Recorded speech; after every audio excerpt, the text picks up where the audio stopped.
מבצע צוק איתן לא הסתיים, אפילו לא לרגע. כי מדובר כאן במערכה מתמשכת.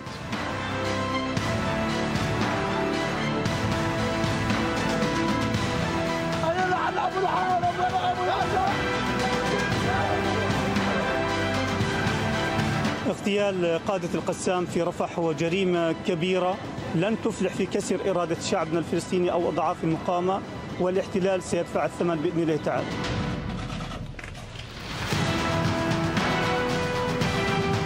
לא נתפשר ולא נעצור עד שנגיע ליעד הזה.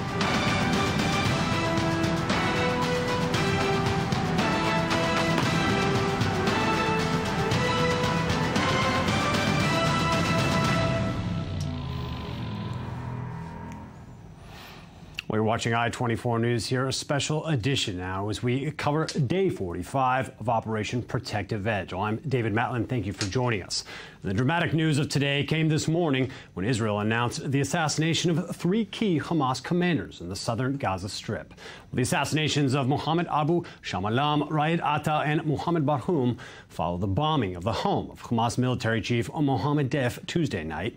It's still unclear whether Deif was killed in the attack. Hamas says he survived, but at the same time, there's been no sign of life.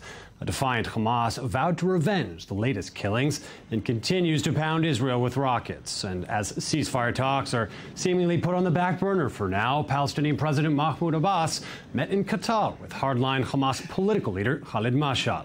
Well, Palestinian media described the meeting as quote-unquote positive. Well, joining us now from the field are our correspondents down by the Gaza border. We have Shai Ben Ari, Maxime Perez, and Amjad Abu Arafeh. And from Ashkelon, we have Eli Ochenberg, Lea Bordugo, and Sami Abu Diab. Well, joining me in studio is Dan Meridor, former Israeli deputy prime minister, who's also held a host of other cabinet positions, including foreign minister and minister of justice, and Yoav Limor, military analyst for Israel Hayom. Good evening, David. Thank you both for being here on our edition here. Yoav, first of all, the updates on what's taking place with this targeted killing now of these 3 Hamas commanders. How does this affect the strategy? How does this affect the situation? It's a big blow to Hamas, no doubt about it. Hamas prevented from its leaders to be hit and hurt during the first 45 days of the fighting. They were down under, well hidden, and that allowed Hamas to keep a stiff, strong, firm voice against Israel, which allowed Khalid Mashal to play his cards rightly from his point of view in Qatar and Cairo. In the last 2 days, everything changed. The attempted targeted killing of Mohammed Deif, which I personally believe, as I said here yesterday, that he is dead, but it's my personal belief. I have no information, but you hear the voices, you smell the smell, and you understand what's coming out of there, and I understand that's what Israel understood, the official Israel understands as well, which was followed by the targeted killing today of those 3 leaders. 2 of them are very significant. You must understand how Hamas operates. Mohammed Deif was, let's call it, the chief of staff. He was their operative leader. He had 6 leaders, regional leaders under him. Mohammed Abu Shamala and Raed al-Attar were 2 of them, which means Hamas lost 1/3 of its operative leaders. When you come down to such a movement, such a small army, it's a significant thing. It takes time to replace their place. It takes time to build their efforts, their understanding. The killing of these 3, or the targeting of Deif as well, does this reflect now a new approach by Israel? No, it reflects an opportunity. Israel had an opportunity. If Israel would have had that opportunity a week, 3 weeks, or 5 weeks ago, they would have been killed at that time. Israel needed that picture of victory, what we call a significant picture of victory, and that affects the other side. It's a moral achievement more than everything, but such a war takes moral achievements as well. It's not only practical, boots on the ground achievements, but if you take a leader such as Mohammed Deif, who is the face of fighting Israel for 20 years, the ability of killing him signals something to Israel and signals something to the Palestinians in Gaza. What does this say to you about the central strategy now being employed in this conflict? Has it changed, or what's your critique of the strategy to this point in the conflict?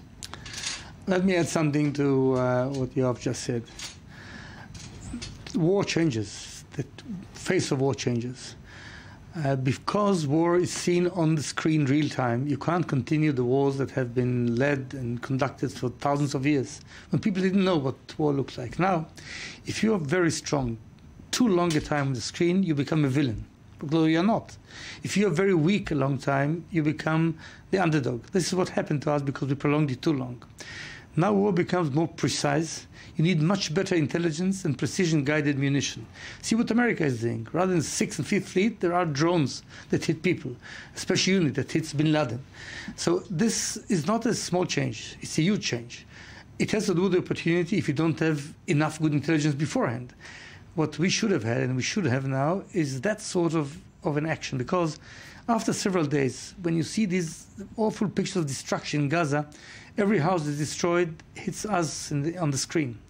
So this new tactics, when you hit really targeted killing, the people who are heads of terror groups like Hamas, it's the right thing to do. And I can't say I'm happy people are dead, you shouldn't be happy, but I'm very satisfied that and I hope that we'll have more opportunities and more intelligence work and precision munition work that will do that sort of pressure on Hamas to lead them to accept, in fact, end of fire. This is what we need, not anything else. They should stop firing, we should stop firing.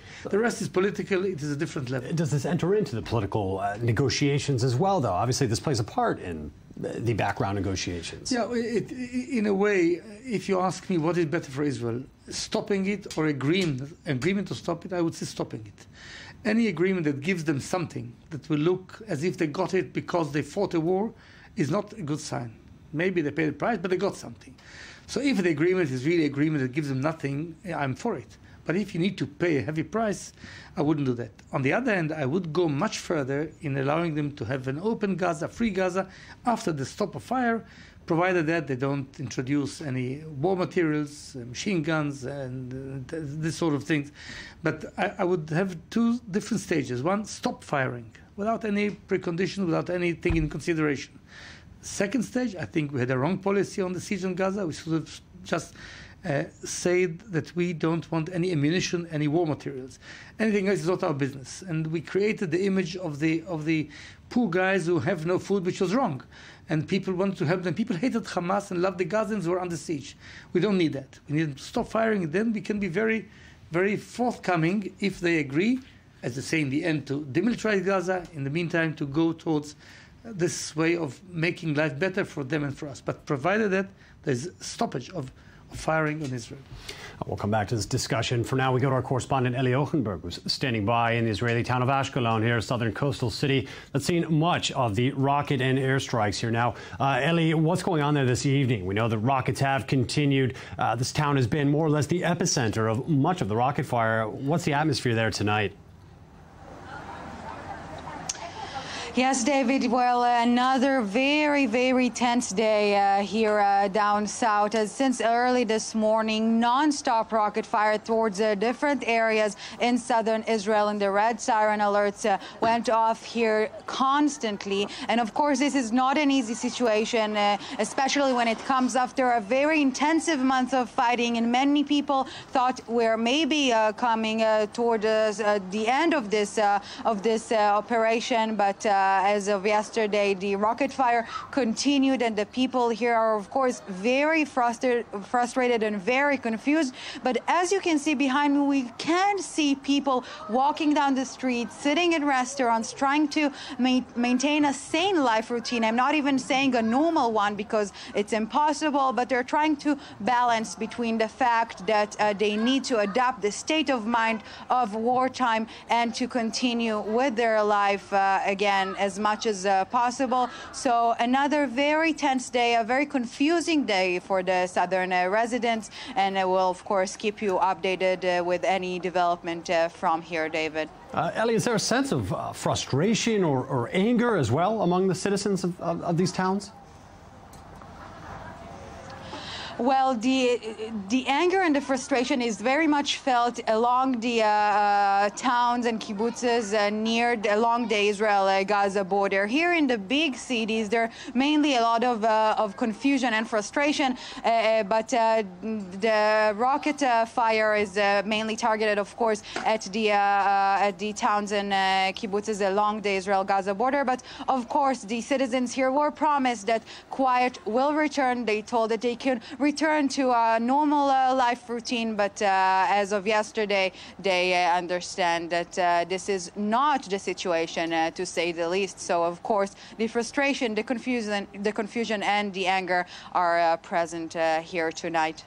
Well, thank you, Eli Ochenberg, giving us the ongoing picture of reality in these Israeli cities under bombardment now. Well, as we mentioned, an Israeli airstrike killed 3 senior Hamas military commanders in the Gaza Strip today.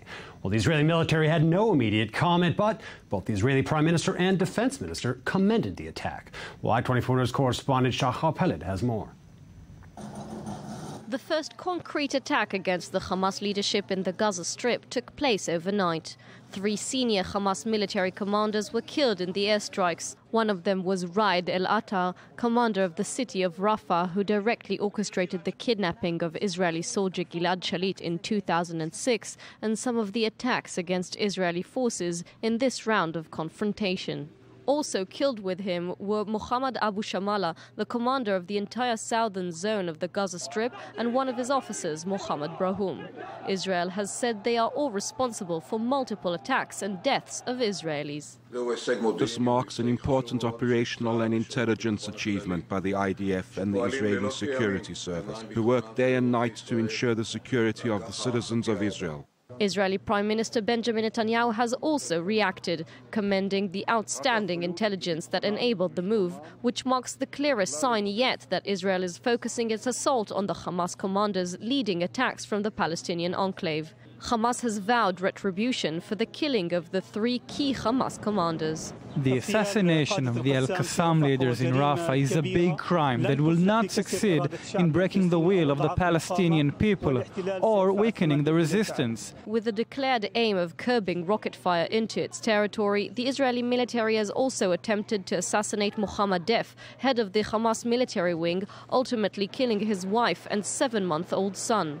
While the fate of Def remains unknown, Palestinian health officials said 2,050 Palestinians have thus far been killed in the fighting. Meanwhile, the exchange of fire continues, with the latest developments involving high-ranking Hamas militants probably pushing the collapsing negotiations further away. Well, now, back in the studio, Yoav, is there any sign now from what we've seen in the last day or two here that Hamas is disorganized after losing some of these leaders here? Has the strategy worked? Obviously, it is, David. We must look at it, I mean, to put it in perspective, Hamas won't collapse from those killings. Hamas is an ideological movement.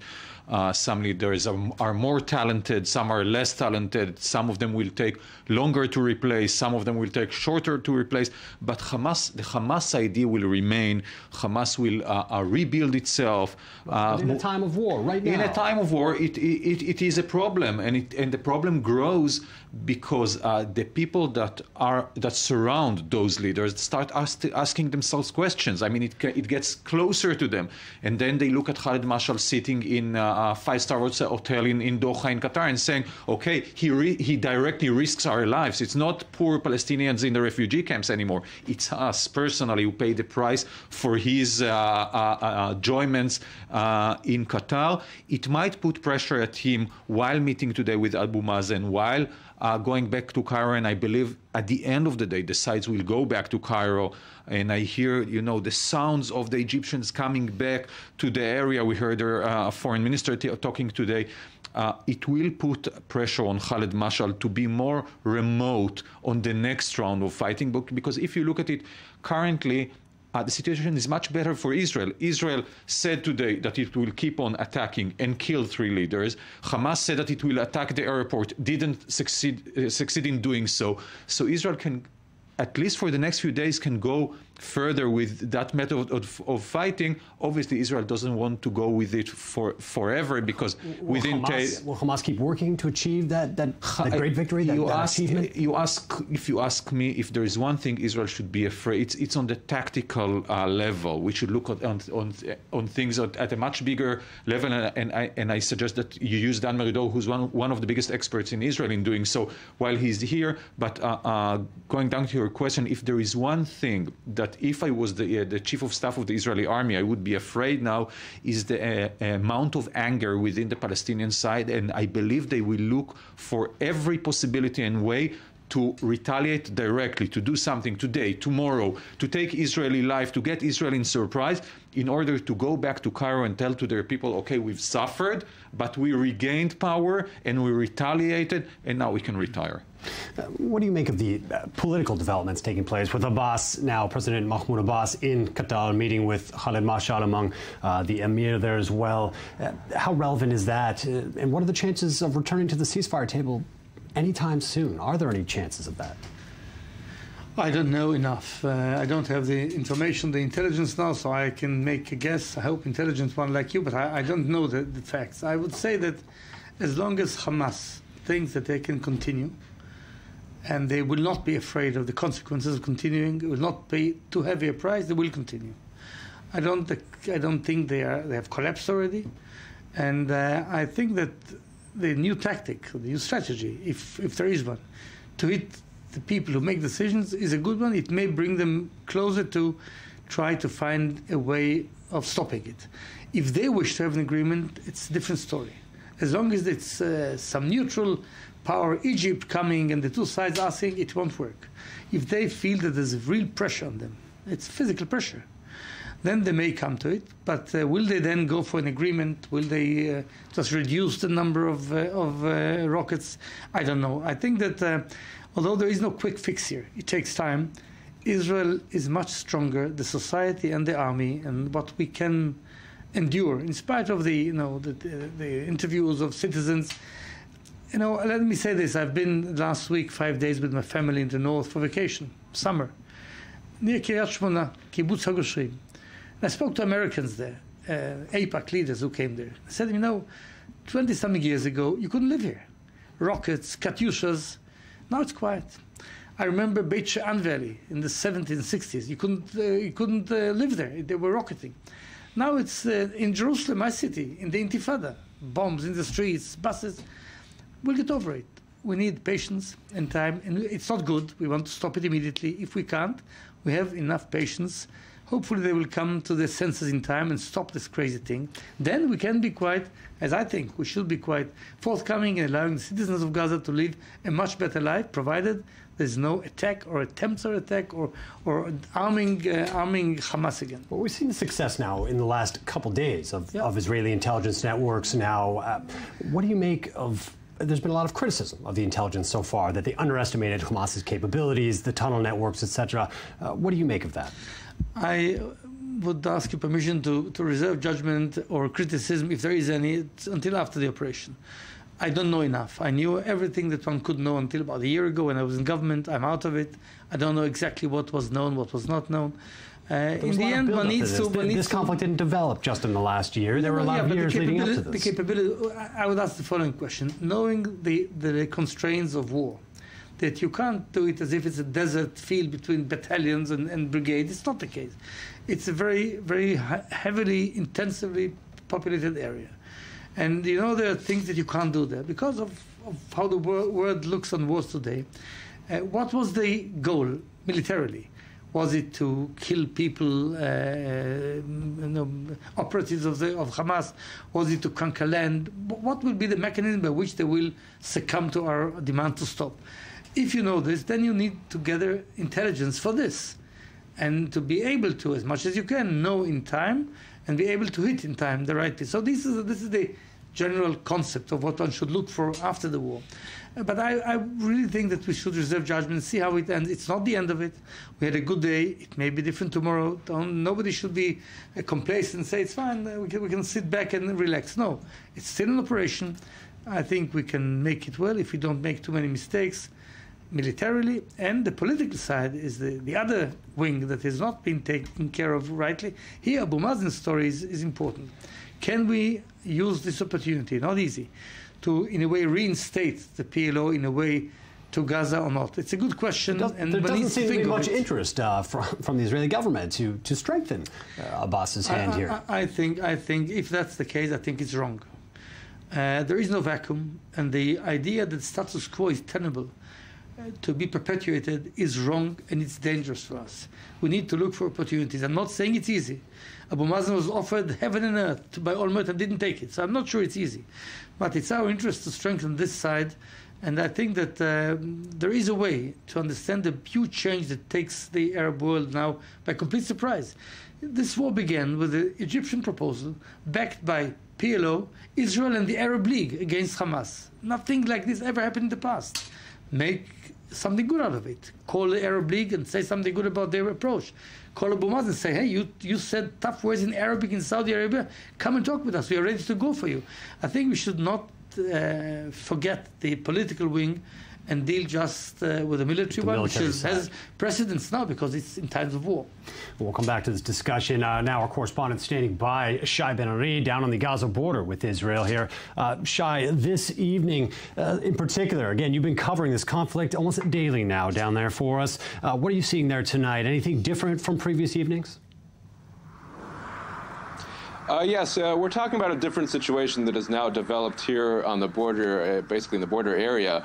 Right now, we are hearing a lot of mortar shells basically following around us. Throughout the day, really, we were actually in a kibbutz where 6 mortar shells, a cluster of mortar shells, was actually fired towards that kibbutz. 6 of them actually landing inside, doing quite a bit of damage, though only 1 injury in that case, thankfully. We've been seeing other mortar shells fall not far from us, starting minor fires, and of course, with these mortar shells, oftentimes you don't even get the warning of an air raid siren. There's often not enough time even, and we're therefore talking about very dangerous situations indeed. Also, another difference, basically, that we're not hearing any major artillery activity at the time, at this moment, really. And that's very different from earlier stages in this conflict when we were hearing almost nonstop artillery activity. And I'd also mention that the aerial activity this evening is not very intense. This also differing from the past. And I think this ties in with what we're seeing now with the targeted strikes mentioned earlier. The 3 Hamas operatives obviously killed, as well as a major operative from within the Islamic Jihad movement also targeted today. And of course, the targeted strike on Mohammed Def, which we still do not know exactly how successful that was.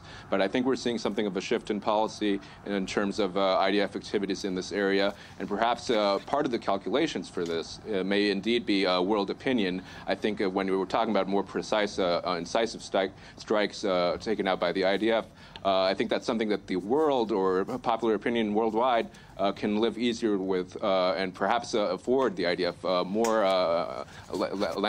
longer length of activity, let's say, as it goes on with this operation inside the Gaza Strip. Well, Shai Ben-Ari, our correspondent, standing by on the Gaza border with Israel. Thank you for the update. We'll come back to you later for more updates. Yoav, now, over 300 missiles have been fired out of Gaza just since this recent ceasefire collapsed hardly 2 days ago. The Israeli response has been somewhat small, obviously going after some of Hamas leaders, successful operations there, but relatively, compared to what we've seen in the last month, small response from the Israelis. What does that say to you? Let's try to put everything intact. I mean, 300 missiles is a lot, but look at what happened in Israel. Israel has an umbrella of the Iron Dome system, which enables the Israeli people, in a way, to breathe and hold normal life under that fighting, which is not able in Gaza at the same time. Although I said here in the past that in a bizarre, strange way, Iron Dome protects Palestinians as well, because if it wouldn't have existed, Israel would have entered Gaza in much longer, a bigger scale earlier in the fighting. Hamas fired about 1/3 of its power. About 3,500 rockets. Israel demolished, destroyed the same amount. Hamas has about 3,000 rockets left, and it keeps on firing them. Look at today. Hamas promised to fire the airport, didn't provide its promise, which means either a lack of ability or lack of ammunition, but it shows or projects a problem within Hamas, and that's the only way to analyze that. Because if Hamas, after telling today the world that we are about to shoot and sending emails to all airlines flying to Israel, don't come to Israel, not firing, so the world looks at Hamas and says, okay, I mean, he called his bluff, etc. So in a way, we have to look at it in perspective. Two remarks to what was said here before. We always expect to have a 6-day war. I mean, to get everything finished in a long time like that, a big victory, it doesn't work that way anymore. If you go to generals in the army, when they enter the army, if you would have asked them what an enemy looked like, they would have said a soldier, anti-missile, anti-tank missile, anti-aircraft missile, etc., etc. Now it's civilian population. That's the biggest enemy of the Israeli army in Gaza. That's the biggest problem of the Israeli enemy. So if Israel would have struck the way you offered now, big strikes, we would have seen hundreds of casualties within Gaza, which would have been playing against Israel. So the way Israel operates works in favor of Israel. Israel can tolerate, can suffer those 300 missiles, and still live with very limited amount if they reach what we've seen today. One last remark. I said here in the past, Hamas entered that round of fighting because it had nothing to lose. The crossing points were closed. It had no money for salaries. As long as Hamas doesn't get something in hand, the fighting won't be over. Firing. What other tricks, in your opinion, does Hamas still have in the bag? And can they use those things? We know they have longer-range missiles still. We know there's been talk of maybe trying to activate a terror cell in the West Bank. Now, what threats still exist that perhaps we haven't seen yet from Hamas? Well, if we don't know, I don't know either. There may be something we don't think of, possibly. But this is a question that one cannot answer and one cannot take into account very seriously, because we need to continue hitting them as precise as possible with minimal collateral damage. Is that the right way to deal with these tactics that you have just mentioned? Artillery. What you just asked, and you have answered it's not the number of shells. See, 300 rockets didn't kill one person. 3,000 rockets didn't kill one person. Think of this. Rocket is meant to kill several people, because we had this huge change in our psyche, to tell the Israelis, prepare and prepare yourself for defense, not for attack, is something very strange. And I dealt with it a lot. To build the defense doctrine for Israel is something that goes against what we were, our genes, if you like, our genome. And we did it quite successfully. So we have the endurance. We can stay a little longer than they, and we can lead our life okay. I think that even now, when they rocket as much as they want, they may try to go with a tunnel that we may not have found. Maybe there exists some. They did try in Judea and Samaria, use some terror groups hidden that they may have. They may do all sorts of things. But you can't paralyze yourself because they may do it. We need to pressure them until they will say enough. Unfortunately, thank you we're out of time for this segment. Dan Melidol and Yoav Limon, thank you for joining us here on the special edition. And we'll be back after a short break.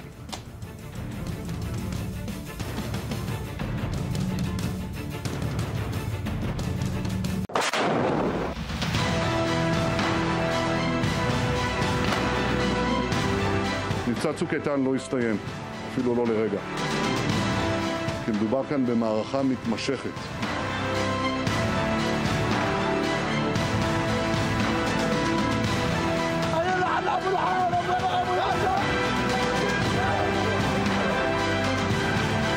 اغتيال قادة القسام في رفح هو جريمة كبيرة لن تفلح في كسر إرادة شعبنا الفلسطيني أو أضعاف المقاومة، والاحتلال سيدفع الثمن بإذن الله تعالى.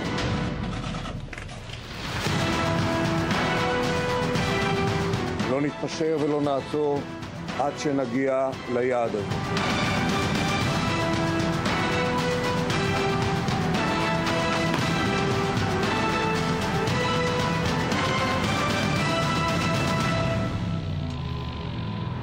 Welcome back to our special edition, day 45 of Operation Protective Edge. We're now joined in studio by Jacob Dayan, former chief of staff in the Ministry of Foreign Affairs and also former Israeli consul in Los Angeles, and Professor Yitzhak Reiter of the Jerusalem Institute for Israel Studies. Thank you both for joining us here on this special edition here. Thank you for having us. With the recent developments now, let's start and talk about what do you think the prospects are as the situation stands now for reaching a ceasefire, either tomorrow, a week from now. What's your assessment? For short-term goals, I think achieving a ceasefire is doable. It depends what's the strategy, and this is the main question: is what is the strategy, not for the short run, but for the long run. And I think for the long run, there is a new opportunity here in the Middle East, a totally different coalition that has been formed, and I think that Israel has to take advantage of this long-term goal, this new coalition that was created in the region, and make sure that this strategy is applied, because we have a new Middle East, and this is the end. So I think ceasefire is a mean. It's not a goal by itself. It's doable, but we have to aspire for more than just a ceasefire. Well, speaking of this new Middle East that he refers to now, how basically it's still being born. Some could argue that the Middle East isn't so much new yet, but going through a process to become a new place. How stable or relevant can the rest of the Middle East be? What coalitions can Israel work with here in the situation? We know Egypt has obviously been involved, various other players as well. But what's your assessment now of the Middle East, essentially, involved with this conflict? Well, I think that the Middle East is very fragile right now. And in one way or another way, we are back about 100 or 200 years where... Some argue more like 1,000 years, looking at some parts of the Middle East. Sometimes you can think perhaps 1,400 years back to the emergence of Islam, where coalitions among the Arab and Muslims are being changed between tribes and other factions. I think that the two camps that we see now emerging in the Arab world are, on the one hand, the moderate Arab countries with Egypt, Saudi Arabia, Jordan, and the Emirates, and on the other hand, we see Qatar, and we see the non-Arab Muslim powers or semi-powers like Turkey and Iran. And in the middle, we see also Hezbollah, which is an offshoot of, which is actually a proxy of Iran, and so on. If we try to figure out what's going out of this complex, I think that what we heard last night by Prime Minister Netanyahu speaking about a new idea of embarking in a political process and diplomatic track, he thinks about the new coalition, perhaps what he refused to do until now, which is boarding on the Arab Peace Initiative of 2002 is an option. Well, again, speaking about the concept of coming to a ceasefire, what that may entail, the demands from both sides now, how can Israel essentially put anything on the table at this point, whether it be easing portions of the blockade, basically anything, without it looking like a complete victory for Hamas, without handing what would come off looking like a victory to Hamas? Because it depends. Everything depends on the long-term goals, not the short-term goals. Ceasefire can be achieved, and it can be achieved without being perceived as a victory for Hamas. You think Hamas would accept any sort of ceasefire? Right now, it seems to be their strongest card, is to keep firing. I agree, and it doesn't look like the parties are going into a ceasefire. But we have to remember that a ceasefire is not a goal. It's a mean to achieve a certain goal, and the certain goal, and this is what Professor Reitman was talking about, there is a new coalition in the Middle East, and we have to take advantage of this new coalition. It's an opportunity for the State of Israel, and we shouldn't miss this opportunity. That's why, and this coalition is focused on one thing, and this is weakening the Hamas. Everybody wants in this region, besides putting aside Turkey and Qatar, everybody wants to weaken the Hamas, and I think we have to take advantage of that. Going into the Saudi initiative, I think the U.S. has a role to play here, a major role to play, by the way, because although it has made many mistakes on the road, but it's still the superpower in the region, and if it modifies a bit the Arab League initiative, the Saudi initiative, and coming with a long-term initiative plus some kind of a Marshall Plan to Gaza, to the region, combining everything together, I think that with the leadership of the United States, with Egypt inside, it can create a different set of setting in the region. How relevant is the United States still in the situation? Obviously, great efforts seen earlier in the conflict by John Kerry. We heard the Prime Minister Netanyahu last night mention talking to Kerry on a daily basis, multiple conversations with Obama, but yet there's so much going on in the world right now. You've got the U.S. embroiled now in airstrikes in Iraq, things taking place all over the world right now. The U.S. is a superpower and can engage in many fronts. It can engage with ISIS. It can engage with many other things if it only wants to. The problem is that the United States doesn't want to engage with many fronts, and mainly the policy of Obama so far was don't do stupid things, which is not really a strategy by itself. Definitely not for foreign affairs or foreign issues. But nevertheless, the U.S. can play a very constructive role, which it hasn't played so far. Because when it started, everything started through Egypt. The United States chose to go through Qatar and Turkey, which have certain leverage over the Hamas, but definitely wasn't the sphere, or wasn't the path that Israel succeed. Exactly, and it didn't succeed, and it was a mistake. But Israel, and I think Prime Minister Netanyahu realized that it was a mistake, a big mistake, going very publicly against the United States, because the United States is the strongest ally that Israel has in the world.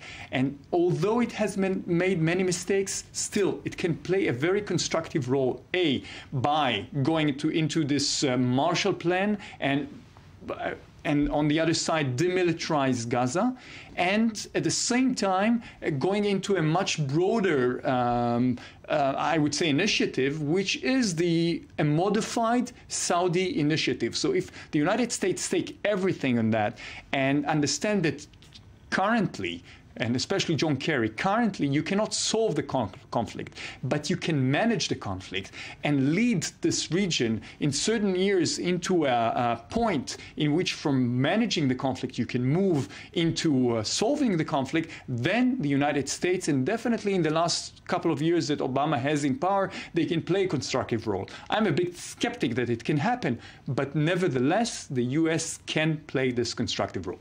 We'll come back to our guests in just a moment here, but addressing the media Wednesday night, as we mentioned here, Israel's Prime Minister emphasized that Operation Protective Edge has created new alliances in the region. Well, he did not elaborate. Well, I-24 News reporter Ayman Siksek explains what the Prime Minister may have meant. The term targeted killing does not appear in some dictionaries, but it certainly is being used by the Israeli military. Starting from the early 1970s, as a response to the Munich Olympic massacre, the targeted killing policy became a popular solution in Israel, even today, when Israel is much more exposed to public criticism. In the early 2000s, following the second Palestinian uprising, Israel widened its use of the targeted killing method. The main bullseyes were Hamas leaders who carried out dozens of terror attacks inside Israel. In 2004, 2 top officials were assassinated by Israel: Hamas spiritual leader Sheikh Ahmed Yassin and co-founder of Hamas movement Abdel Aziz Rantisi. In the past, Israel refused to confirm it. Now we'll a question for you now about, we're talking about all the alliances, the key players in the region now. Egypt obviously has been the front-running, shared interest. They share a border with the Gaza Strip. Is this a restart in relations in a way? As a new government in Egypt, is Israel now forging things in a way from scratch again with the Egyptians? Is that what we're witnessing in some way? I'm happy that you are coming back to our region. I agree with Yaki that the international arena is highly important, but the local domain is also very important. And beyond Egypt, we have to ask the question about the Palestinians, the Palestinian Authority and Hamas. Egypt is a key player now as a mediator in its effort to achieve an agreement. And the question is, what kind of agreement? And the cooperation between Israel and Egypt on the security issues are tremendous and very important, because I think there are some shared interests in preventing the smuggling of arms and ammunition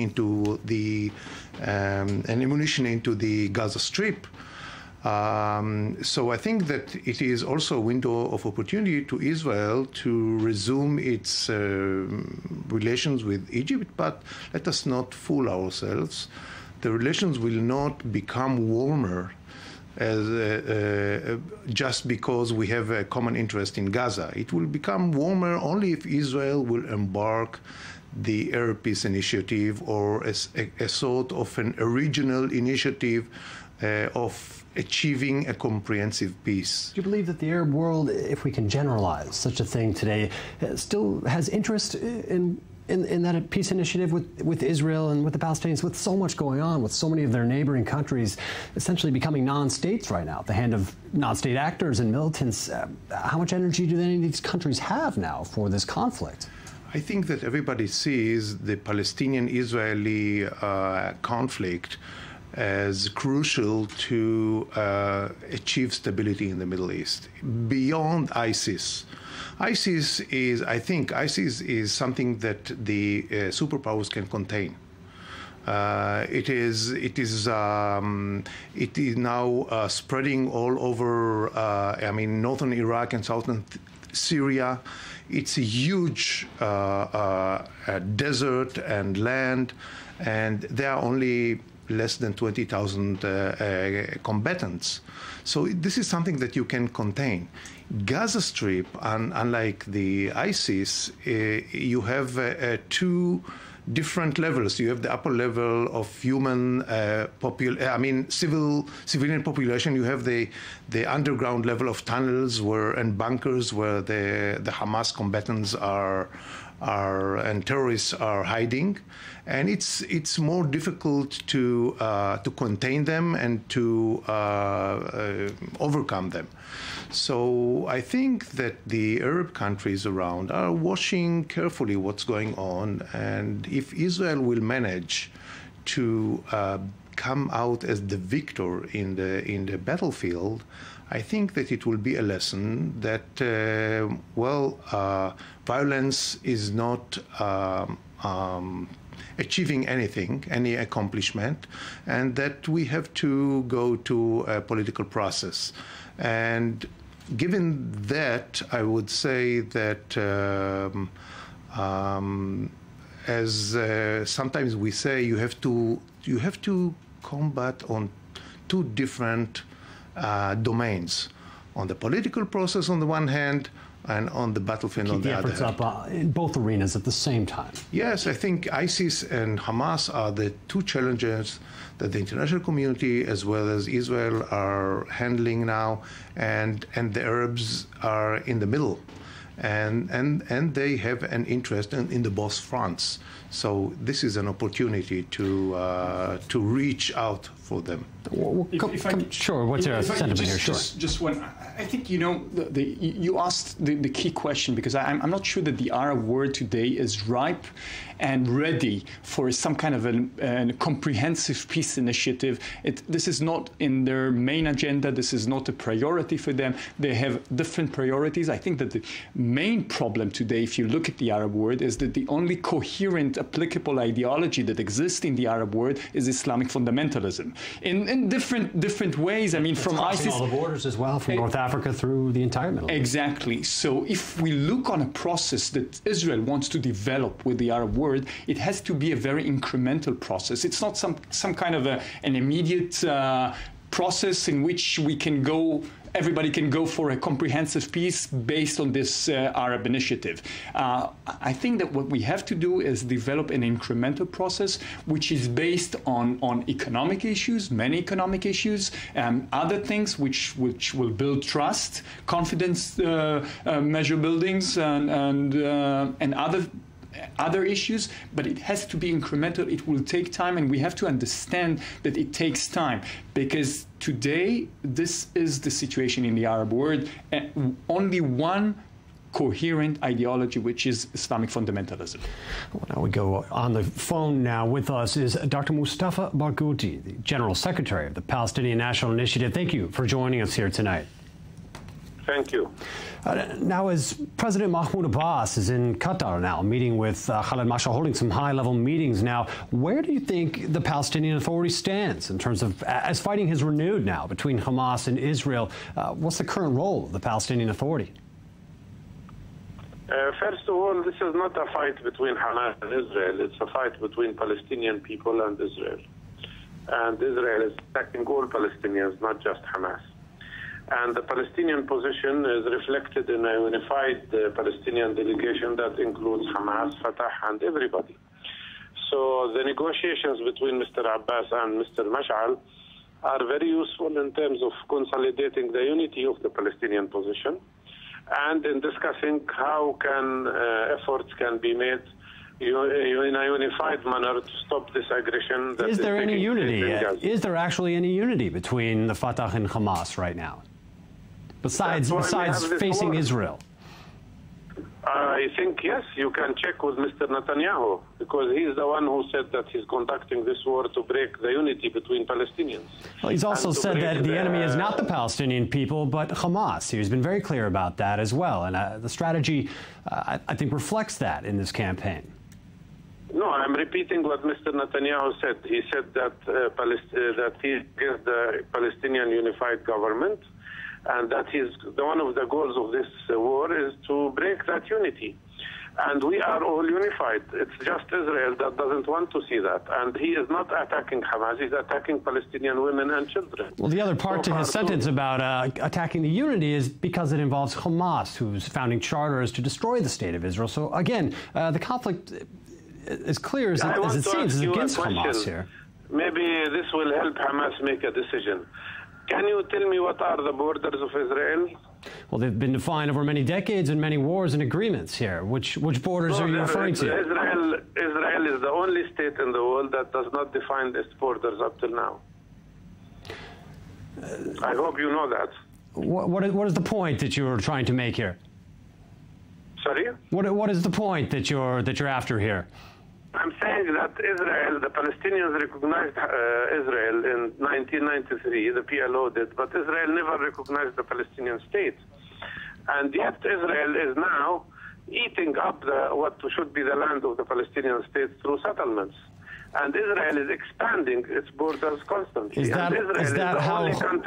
Does that have anything to do with the situation in the Gaza Strip, though? We're in the middle of a war now between Hamas militants in the Gaza Strip and Israel here. There are no settlements in the Gaza Strip here now. I'm sure you will now talk about the blockade and the occupation, quote unquote, that exists around Gaza. But that's the West Bank isn't the issue at hand at the moment here now. We're talking about the fight against Hamas. The West Bank is the issue at hand. I am now sitting with a member of the Palestinian parliament from the West Bank, whose name is Khalida Jarrar, who was just given a military order from Israel that she should be deported to Jericho and put under house arrest.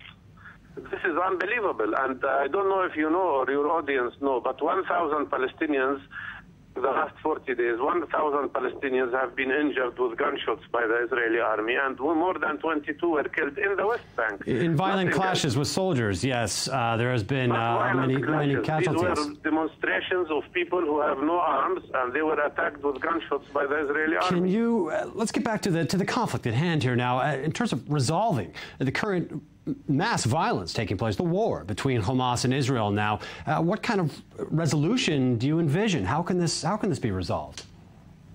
It can be resolved if Israel stops the aggression, accepts a ceasefire, and accepts to lift the siege on Gaza, and begin and initiate a process to end the occupation of Palestinians. If Israel accepted to lift the blockade on the Gaza Strip now, under these conditions, wouldn't that be handing Hamas a great victory for their violent strategy?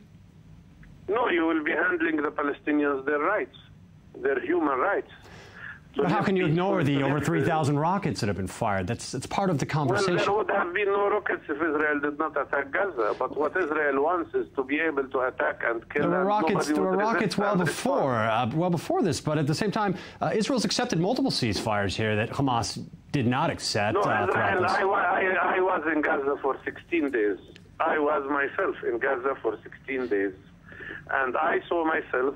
During every ceasefire, every minute of every ceasefire, Israel continued to violate the ceasefire by flying its planes over Gaza.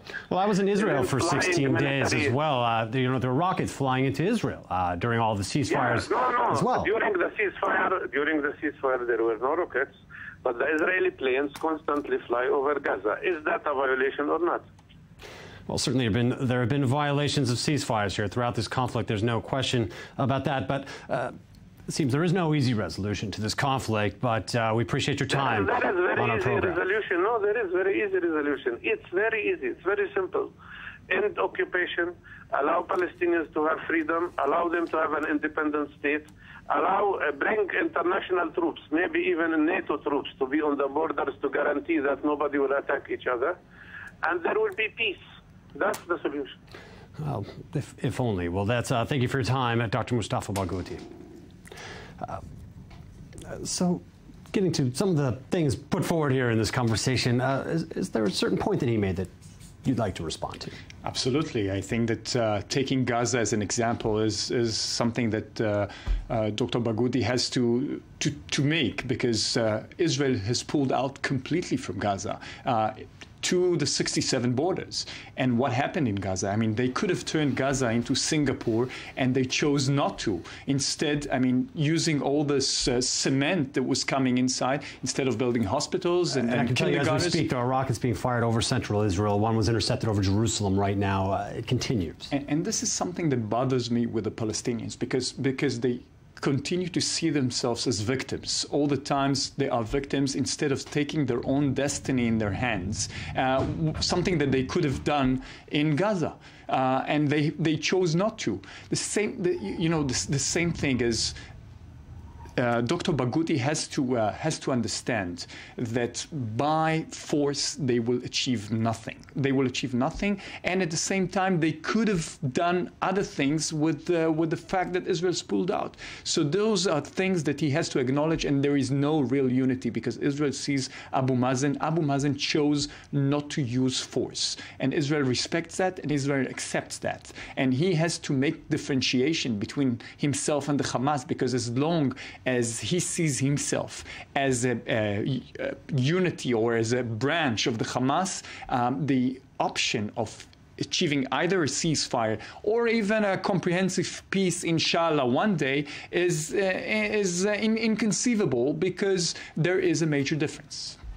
Well, now we'll come back to this discussion again. But despite the crisis, Palestinian President Mahmoud Abbas, as we mentioned, is holding talks in Qatar today with Khalid Mashal, the political leader in exile for Hamas, and the Emir of Qatar there as well. Well, Mashal's position in this conflict now has been consistently hard line, but he's also come under some criticism for his luxurious lifestyle far from the Gaza front line. Well, I-24 News correspondent Ayman Siksek analyzes the complex relationship between Abbas, Mashal, and the movements that they lead.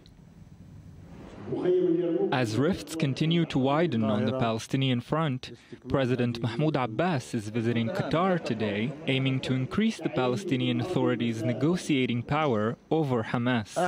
He is set to meet exiled Hamas political leader Khalid Mashal.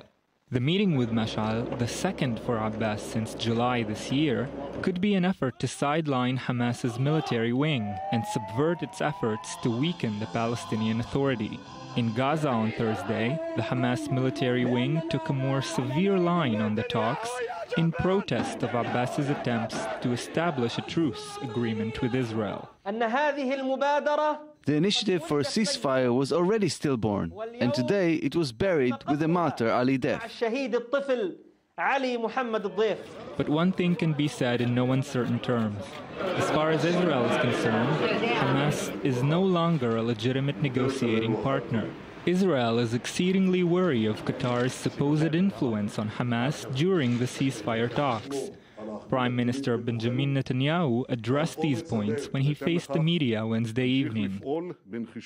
Earlier this week, the Israel Security Agency announced it had foiled a Hamas attempt at a coup in the Palestinian Authority, aiming to oust Abbas.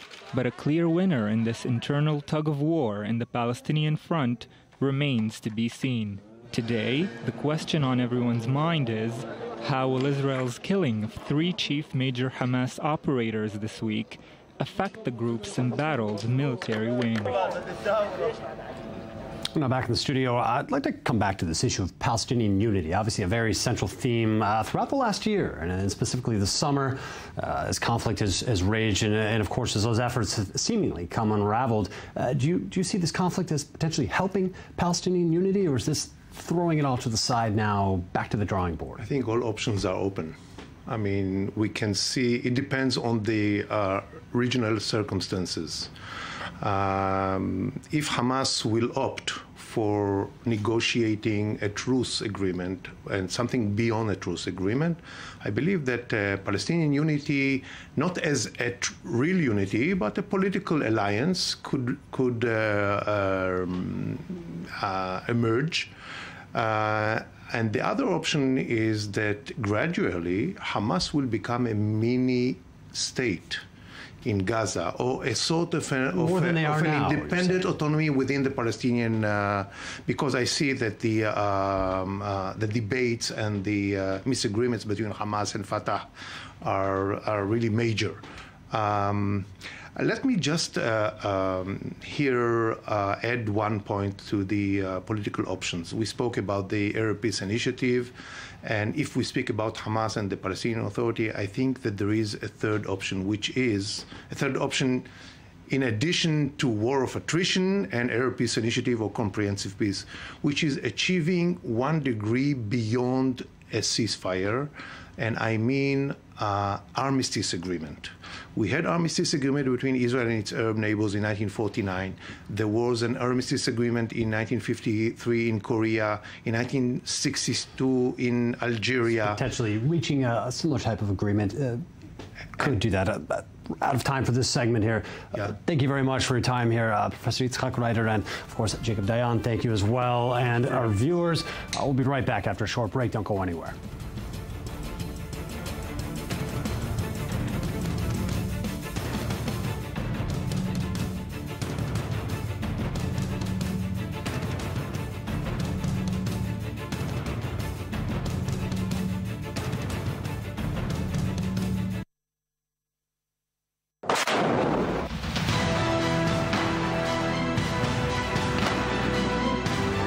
מבצע צוק איתן לא הסתיים, אפילו לא לרגע. כי מדובר כאן במערכה מתמשכת.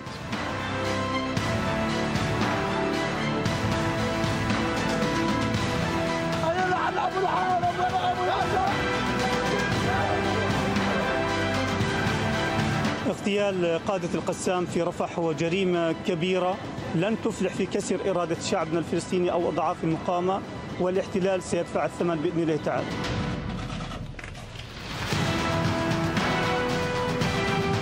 לא נתפשר ולא נעצור עד שנגיע ליעד הזה.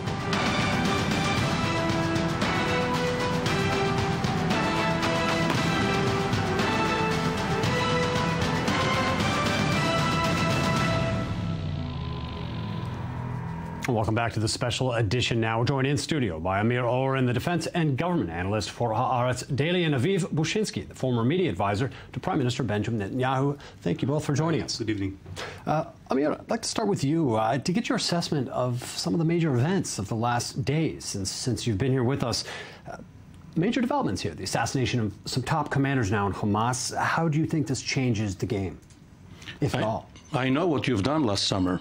You spent your whole summer conducting this Protective Edge campaign, and obviously there were voices within the Israeli governmental and military system who called for just this sort of action to begin with. Apparently there was not enough actionable intelligence for the Israeli Shin Bet and defense forces to conduct it. And now, as we are entering our, 9th week or 8th? 45 days. Yes. 45 days. 45 days, a long time. Almost 7th week. Obviously, someone on the other side made a huge mistake, twice, not only once. Or perhaps following the raid against Def, the other commanders conducted a conclave in order to nominate someone to replace him. And this was the opportunity which Israel was looking for. Now, whether the impact is going to be earth-shaking, this remains to be seen. Have you seen signs yet that this seemed to be disorganized or that this did have an impact in the short term here? Had this taken place during the ground action, we would have seen much more confusion, because Hamas over the last few years has organized itself in a semi-military fashion, and with brigades, battalions, and special units.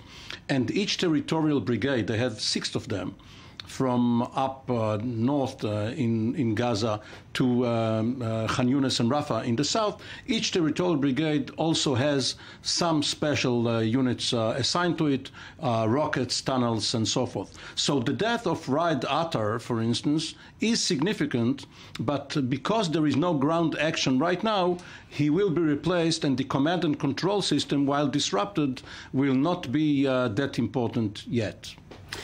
Now, you know the Prime Minister. You know Prime Minister Benjamin Netanyahu.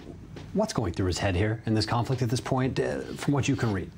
If I may take Amir's absolutely analogy and be a bit extreme, but don't take it too seriously, Netanyahu is some kind of Muhammad Def. Why? Because he's a survivor. They say that Muhammad Def has 7 souls. So Netanyahu, one day he's down to the bottom, one day he's a winner. And I think that yesterday when he had his press conference, some said, what's going on here? He doesn't say anything on the one hand, and on the other hand, he scolds or criticizes his cabinet members. And today, he's a big achiever, managed to assassinate 3 leaders of the Hamas, maybe the commander of Azadim al-Qassam, Muhammad Def. So what's going on in his mind? He wants to be always the one who wins. And that's why they say that Netanyahu is addicted to polls. I think that it's a resemblance of his way of thinking. Well, another question for you, shifting gears a little bit here, but the media war that's taking place, obviously a significant part of this conflict here. Have you seen Israel play this game any differently now in this round of conflict? We know the Palestinians are very good at the media campaign. They've waged that very effectively. What have you seen taking place now differently from the Israeli side here? First of all, I do think that overall the PR made by the Prime Minister's office and also by the IDF is much better, in a way more efficient. They bring the other side of the story, and it is very hard to bring the other side of the story when you have on one side almost 1,500 casualties and on the other side 66. I think that we learned a few things, but I'm trying to measure what will be the end of the story. What is the end game? Everybody's asking, okay, so there's this ongoing conflict, the never-ending operation. I think that Netanyahu is, even though he had today a good day and brings color to our cheeks as an Israeli, I think that he's still looking for some kind of a compromise, some kind of an agreement. And you have to bear in mind that in 9 days, school resumes. And for Prime Minister not to be able to let kids down south to go to school, it's a big loss politically. Regarding the media, yes. There was a period not until too long ago when you won by winning. Now you win by losing. Victims get better media. And because the Hamas is so good as depicting itself and the Palestinian population as the victims of the Israeli onslaught, which was defensive in nature. But nevertheless, when you look at the rubble on the ground in Gaza, the Palestinians look like the victims. A stronger image. Mm-hmm. Yes, and if you want to draw an analogy, look at Ferguson, Missouri. Where perhaps the black victim, Michael Brown, was a bank robber, but nevertheless he was probably unarmed when the white policeman, Darren Wilson, shot him. So Netanyahu is the white policeman, and the Palestinians are the black I think that it's more complicated than Missouri. Certainly. In this case, well, let's talk about Netanyahu for a minute. If this conflict comes to a conclusion sometime very soon, how will Netanyahu emerge from this politically now? What will he have gained? Where will he stand politically? The public reaction to what Netanyahu is doing is less important right now than how the politicians conduct their business. Of course, they too look at the polls and they too think of how the voters will react, but it seems as if Avigdor Lieberman and Naftali Bennett are already set on destroying the current coalition no matter what. And their actions are already predetermined. And Netanyahu is probably going to emerge unable to control his coalition and his party, and we may have early elections perhaps next spring. Well, as we saw here, we'll come back to the discussion, but certainly the Israeli Prime Minister Benjamin Netanyahu took his gloves off somewhat last night in a public statement that he made there. The premier took advantage of Tuesday night's news conference here to settle some scores, and his target wasn't necessarily Hamas, as we've mentioned now. I-24 News diplomatic correspondent Tal Shalev has more on Netanyahu's tough talk. It seems there is just so much that the Israeli Prime Minister can take. Lend a hand and speak less. Since the beginning of Operation Protective Edge, Netanyahu has been under constant political fire. Statements, speeches, and Facebook posts condemning his decisions, suggesting different approaches to combating Hamas and other world issues. But while one would expect the critical barbs to come from the opposition, this time, Netanyahu was attacked full speed ahead by members of his own coalition and his own party. Foreign Minister Avigdor Lieberman, Economy Minister Naftali Bennett, Finance Minister Yair Lapid, and Interior Minister Gideon Sa'ar used almost every opportunity they had to score political points. Judging by polls, they succeeded. Without us ridding ourselves of Hamas, it won't be possible to make progress to a satisfactory arrangement, neither from the security aspect nor diplomatically. After weeks of ongoing political criticism, Netanyahu took off the gloves. Strengthened by his BFF, Defense Minister Moshe Ya'alon, Netanyahu used a Wednesday night news conference to put the defiant ministers in their right place. I expect all of you to be responsible and not to toss around words, slogans, and empty statements that have no bearing on many considerations we have to address. I suggest my fellow ministers lay aside political considerations during the fighting. While soldiers are fighting and we're burying our dead, we cannot have groundless critical statements made about the IDF and about the decision makers. It's not clear if the Prime Minister's lashing out will put an end to the uprising, but when he finishes fighting Hamas, he will definitely have to concentrate on the political battle. The rebels, too, will have to decide how to act on the morning after. Will they stay in the government and continue to pound Netanyahu, or give up their seats around the cabinet table and risk being replaced by an opposition party, or even force new elections? Well, now back in the studio here. So, yes, the internal political debate has heated up now, and you've worked with Foreign Minister Avigdor Lieberman here. It seems that the right's position has become clear. The criticism coming from the right has been loud and clear here. But what about the left? Where's the left gone in this situation, and why are they, for lack of a better term, irrelevant right now? First of all, if we'll talk polls, you see that it became irrelevant. I think that they cannot form a coalition even with the religious parties. People shifted to the right. And what's happening now is the votes that Netanyahu is losing, the ones who are shifting even more to the right, he grasps some of it by the fact that his finance minister, Yair Lapid, is losing votes, and they are going from the center to the right, and the one from the right go even to the more extreme. I think that this is the battle, and as you indicated before, no doubt that after this operation, we're going to enter a phase of elections. I do agree that it's going to be in spring. We have a huge economic problem and a budget to overcome. And I think that Netanyahu knows that he has a big problem now, because when he was elected, one of his biggest slogans were that he will topple the Hamas. And apparently, most likely, he didn't manage to do it, and even not standing to his word by saying that he will demilitarize Gaza, which I doubt that he'll manage to make. And that's why Netanyahu said on Sunday in the cabinet meeting that we won the war, and he had this conference yesterday. He's preparing the same way the others are preparing for the day after. Is this good or bad for him, going to elections? Netanyahu enjoys one thing, that there's no real alternative, because he is the old guy on the block. He is the most experienced person.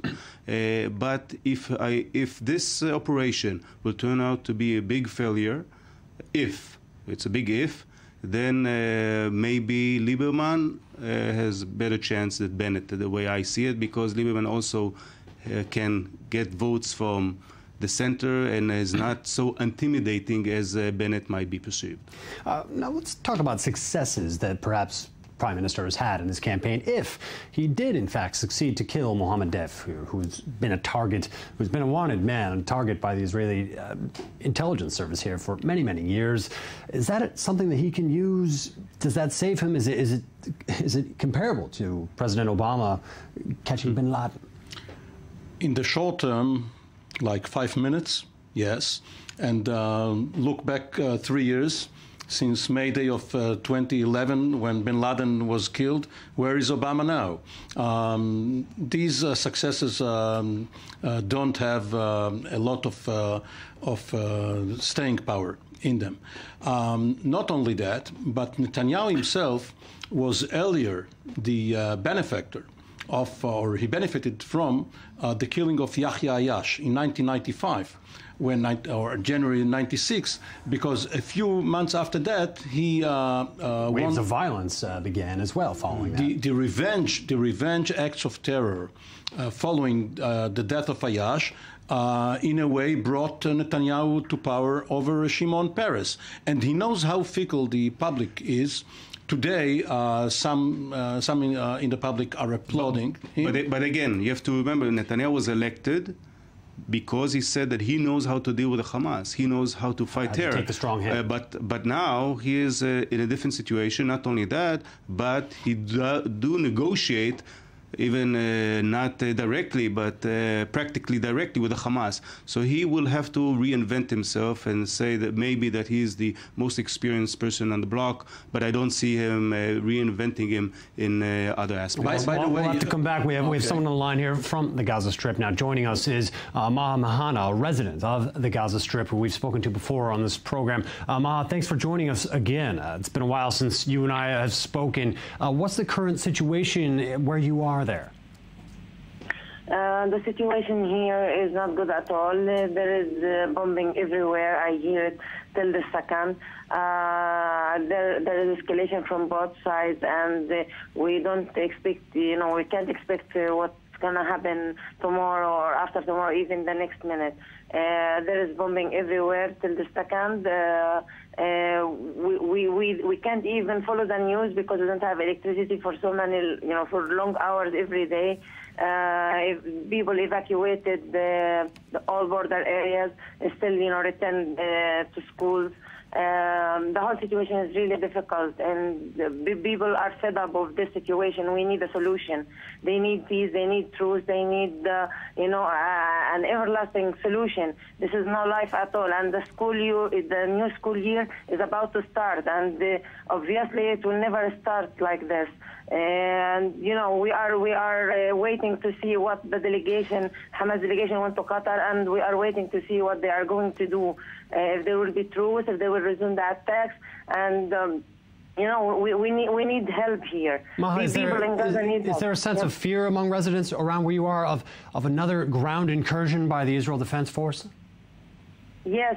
After we heard that Israel called the reserve 10,000 reserve units, from the reserve units, people here are really scared, and they think that there will be more escalation, and more people will be killed, more people will be injured, and people are really scared and worried.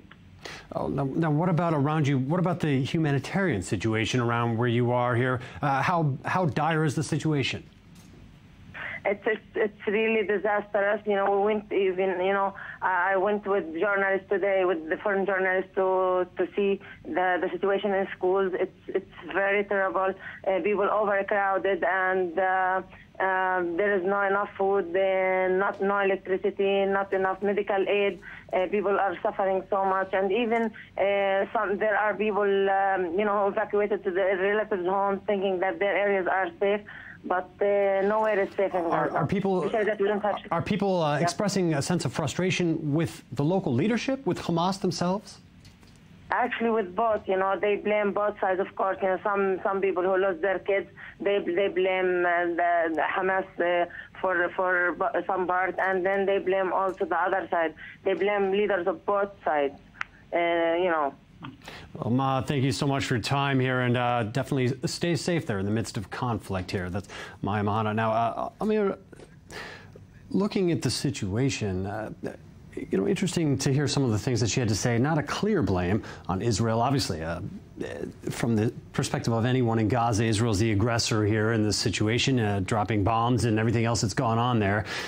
A dire humanitarian situation there. Some new reports have come out now of the UN even saying that they've been surprised, overwhelmed by some reports say 350,000 people displaced within the Gaza Strip. How does that humanitarian situation now, as we've seen also destruction across the entire Strip on a level 5 or 6 times greater than in the previous rounds, 2012, 2008, and 2009. This is a major hit to the Gaza Strip. How does that play into Israeli politics and the upcoming elections? How significant will that be, or should that be?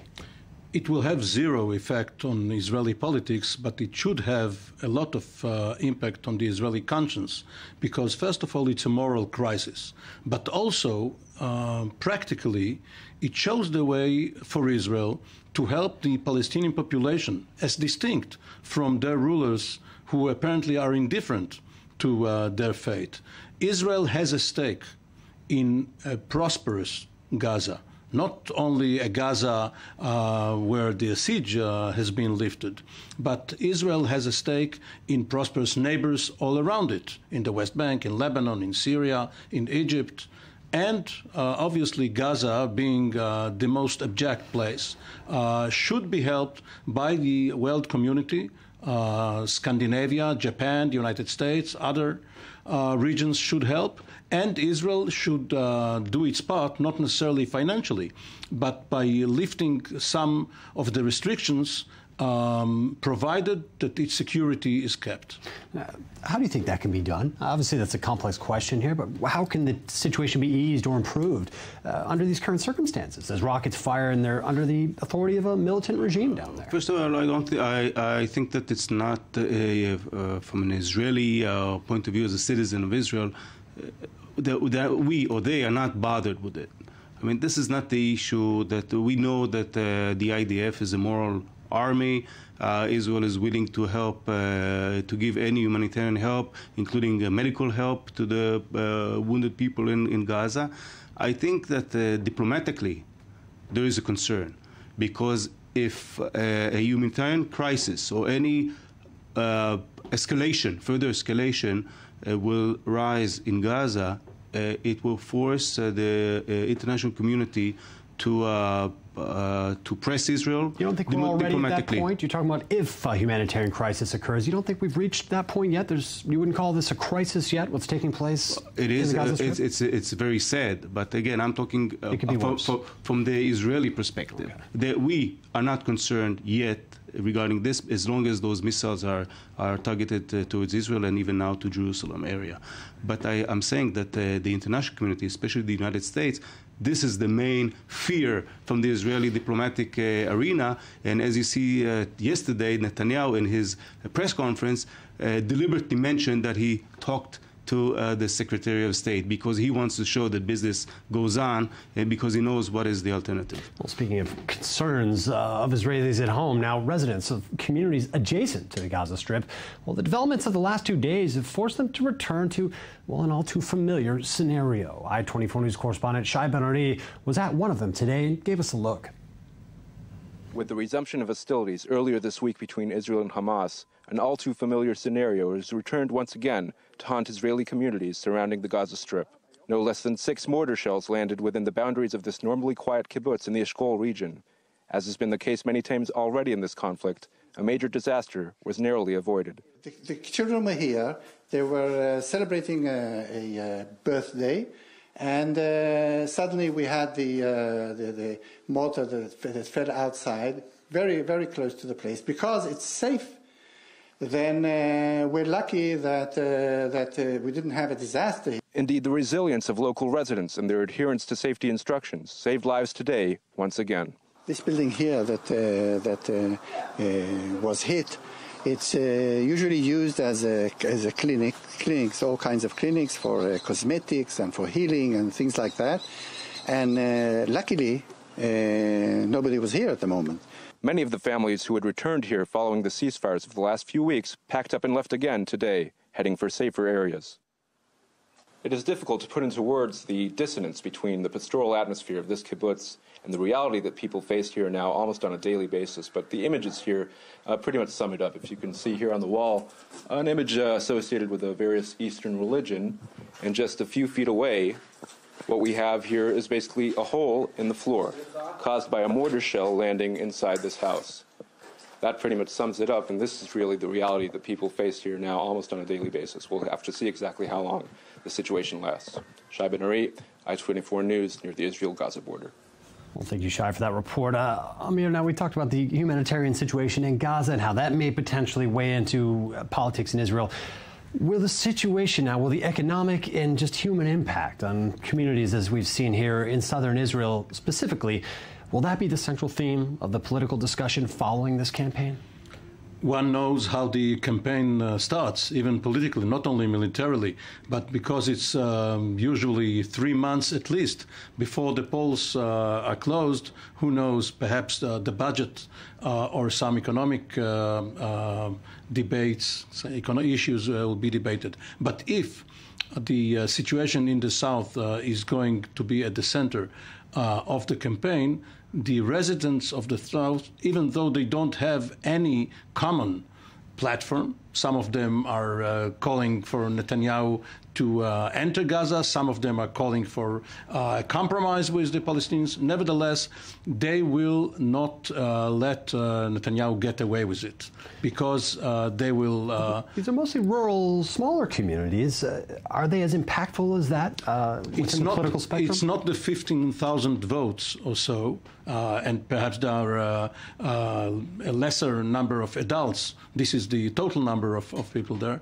But the fact that the media is going to focus on them, and just as you were saying, Operation Protective Edge, day 45, this is day 145 of Netanyahu's promise not being kept. They will hound him. Because he set expectations so high. A couple of months ago, they would have let it go. They could have lived with what happened uneasily, but nevertheless, this is what they were used to for the last 14 years, not now. Yeah, and you also have to bear in mind the economic ramifications here, especially which in are growing those areas, still daily. In these areas down south and even Be'er Sheva,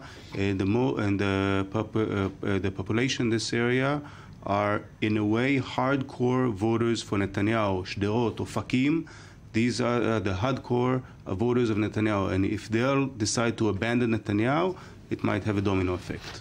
Despite the small size, relatively, of their communities. Yeah, but the media sets it all. I was going to ask you that next. Talking about the media, as Amir mentioned here, the media sets it all. So at what point so the media is playing a central role now in what may come up in the political discussion here. How can that be managed? Can it be managed by Netanyahu coming out of the situation? We're sitting here and in some aspects criticize Netanyahu, but apparently he is the master of maybe manipulation or maybe how to use the media in a wise way. And he managed to do it again and again and again. I think that the day after the operation will be completely different because the media, especially the Israeli media, adhered to the leaders and kept quiet, didn't even criticize the military or the decision makers at all. But once the operation will be over, once the soldiers will not be in risk, I think that the media will shift and start asking questions, and maybe there'll be a national inquiry regarding the tunnels. There are many, many obstacles that Netanyahu will have to overcome. The main question is that even if he be severely hurt from this issue, who is the alternative? And this is yet a big if. Defense Minister Ya'alon, in one of the clips you played earlier, used a contradiction in terms which your Hebrew-speaking viewers might have gotten wind of. He said the words Chaverai Hasarim, which is my fellow ministers, but also my friends, the ministers. There are no friends in the cabinet now. They are at each other's throat, and they are going to fight tooth and nail until the elections and perhaps even after the elections. And you believe that that's the next phase for politics coming out of this? Is that a natural progression coming out of any conflict, or is that more specifically based on how this conflict has been run? The last elections, barely a year and a half ago, was unusual. in the fact that it brought forward new leaders like Naftali Bennett and Yair Lapid. And they are now fighting each other, as well as Netanyahu. Plus, you have Avigdor Lieberman, you have Labour. For whatever comes next, the day, we are going to have a free-for-all. Amir Owen, thank you very much. Aviv Bushinsky as well. Thank you both for joining us here on this special edition. Now, again, we'll be right back after a short break.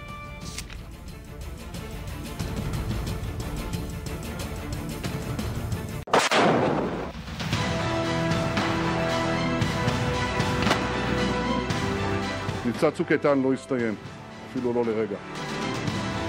כי מדובר כאן במערכה מתמשכת.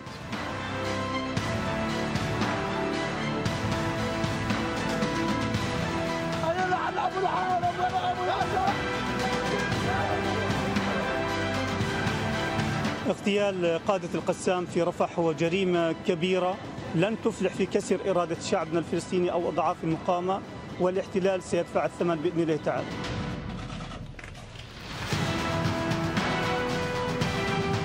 לא נתפשר ולא נעצור עד שנגיע ליעד הזה.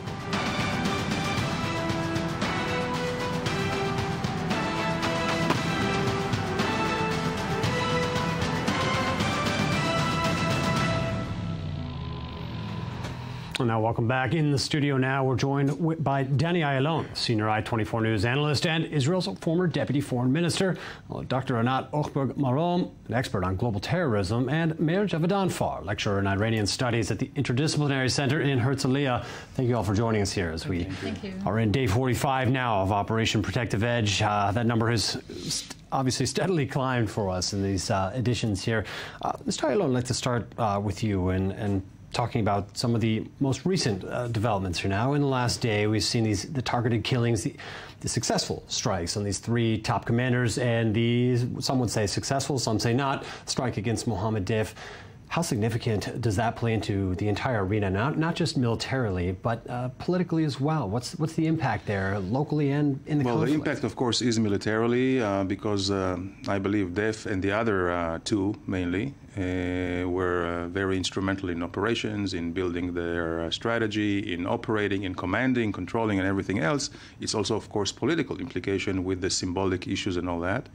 And the targeted killing, it seems to be, again, this is the most effective tool against terrorism. And you know that even President Obama is using this in a very, very massive way. People do not know that President Obama is the president who has authorized more targeted killing than any other president before him. Yemen, Afghanistan, from Pakistan, Yemen to Afghanistan, yes, and everything in between. And indeed, Hamas and the ISIS is the same. There's not much difference. So in terms of the international scene, there is much more understanding. I think that the U.S. is certainly more understanding now. I think that there's now patching of relations between Bibi Netanyahu and Obama.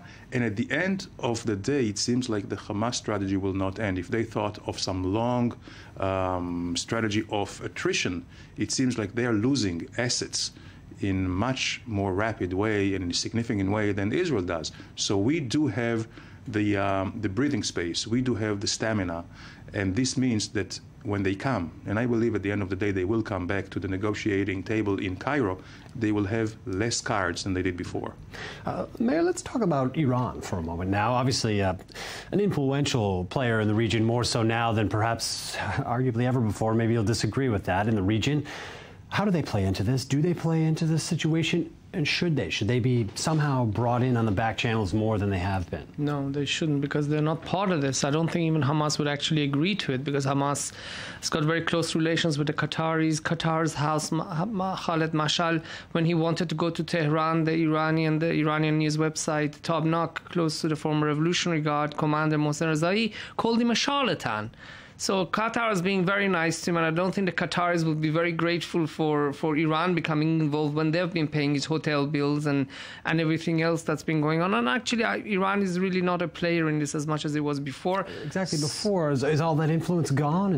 Well, it hasn't. Iran has transferred technology to Hamas, and during the reign of Morsi, when there was chaos in Sinai, there was a lot of weapons being transferred. But with the fall of Morsi, plus what's happening in Syria when Iran turned against Bashar al-Assad, I think the relations between them is nowhere as near as it was. It may improve in the future, But I think Iran is finding that this is maybe actually too much of a hot potato, because if they press on the Hamas thing too much, it may weaken their hands in the nuclear negotiations. Iran now wants to play, especially the government, wants to play nice with the Americans when it comes to the nuclear negotiations, especially Rouhani.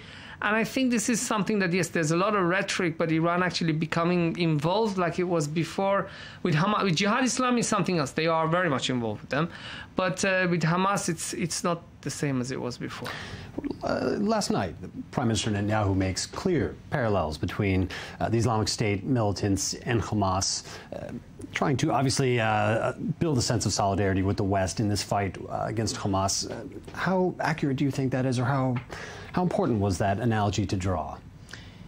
First of all, we have to understand that Hamas is not the global jihad, the global Salafi jihad. We can compare the Hamas against Israel as compared to the global jihad against the U.S. specifically and the Western generally.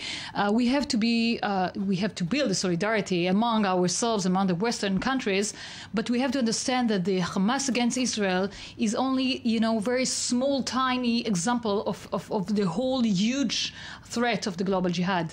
It's important to go against the Hamas, but it's only the beginning of what we can have, the global terror phenomenon that we have to confront with. It's not only to have the solidarity in Israel, but we have to make a solidarity among Western countries, and to change and to make some changes with our approach against the global jihad. Because it's not enough to say that we have to do something, but we do have to have some very huge changes in perceptions, in even to understand the other entity that are against us. It's not only the ISIS. Not as clear as perhaps Netanyahu prefers to present it, I guess. But, right. Yes, Mayor. I think what's very interesting is we talk about ISIS. It's amazing how the Middle East it's always fluid. There's all different kinds of alliances being formed. And what I'm about to describe to you is not an alliance, but actually we find ourselves now on the same side as Iran. Because Iran is against ISIS. Israel is against ISIS. But we could say that we're also on the same side as Bashar al-Assad, because Bashar al-Assad is also fighting ISIS. And Hezbollah is against ISIS. So, we do have some shared interests, which is interesting. It's complex, but it's amazing that the topography of this, there's so many earthquakes in this region that the geostrategic map, with all the topographic lines, change constantly. Is there some kind of we have to understand also allegiance with Hezbollah, per se, between Israel and Hezbollah? I wouldn't say, but Hezbollah fighting ISIS, they're doing our job. Iran fighting ISIS, they're actually doing our job. And this is something that when it comes to Iran and ISIS fighting each other, I think what Prime Minister Menachem Begin said about the Iran-Iraq war, he says, I wish them both the very best of luck. And I think when Iran is fighting ISIS, I think we should really wish them the very best of luck for us, they're doing the job. We have also to understand that Hamas is the enemy of the ISIS. Is perceived as an enemy because it just adapted the political process, the political elections, and that's against the global jihad ideology. So that's why the ISIS is against the Hamas. But I would say, David, although they may differ ideologically, but the goal is the same goal. So I look at them as branches of the same tree, even if they sometimes are, looking at each other. To change world order. But there are differences among themselves. Are the assassinations the way to deal with this, though? Do you think that this is a good strategy in this going after the leaders like we've done? I think we have to take into considerations lots of, as you just mentioned before, lots of ingredients over here. But we have to mention before that this is the local jihad as compared versus the global jihad. This is the Islamic State in Palestinian territories as compared to the collective Ummah or collective caliphate, the Islamic caliphate, which includes 1.5 billion people around the world. It's not only, to mention that territorially, but to go over and to go into it, it's a lot, it's much more complex and complicated issue than to say it's, just to make a parallel, to make the... If I may simplify this, and in politics you have to simplify things, I would say that they have the same goal. They agree on the what. Maybe they differ on the how. They have different why. Okay, they have different, absolutely different. To have the question why is absolutely different here. But it's the same. Does Hamas say wants to take over the world? No, not at all. But ISIS, they are against the national Israel. They against Israel is a Zionist entity, but they're one wants to take over the world, one wants to wipe out Israel. Just a moment. I would like to focus on the assassinations here, specifically assassination of these 3 Hamas officials last night. It certainly reignited the controversy surrounding targeted killings, a method adopted by Israel in recent decades, but raises moral, political, and legal questions. Well, I-24 News reporter Uri Shapira has more. The term targeted killing does not appear in some dictionaries, but it certainly is being used by the Israeli military. Starting from the early 1970s, as a response to the Munich Olympic massacre, the targeted killing policy became a popular solution in Israel, even today, when Israel is much more exposed to public criticism. In the early 2000s, following the second Palestinian uprising, Israel widened its use of the targeted killing method. The main bullseyes were Hamas leaders who carried out dozens of terror attacks inside Israel. In 2004, 2 top officials were assassinated by Israel: Hamas spiritual leader Sheikh Ahmed Yassin and co-founder of Hamas movement Abdelaziz Rantisi. In the past, Israel refused to confirm its involvement in some cases.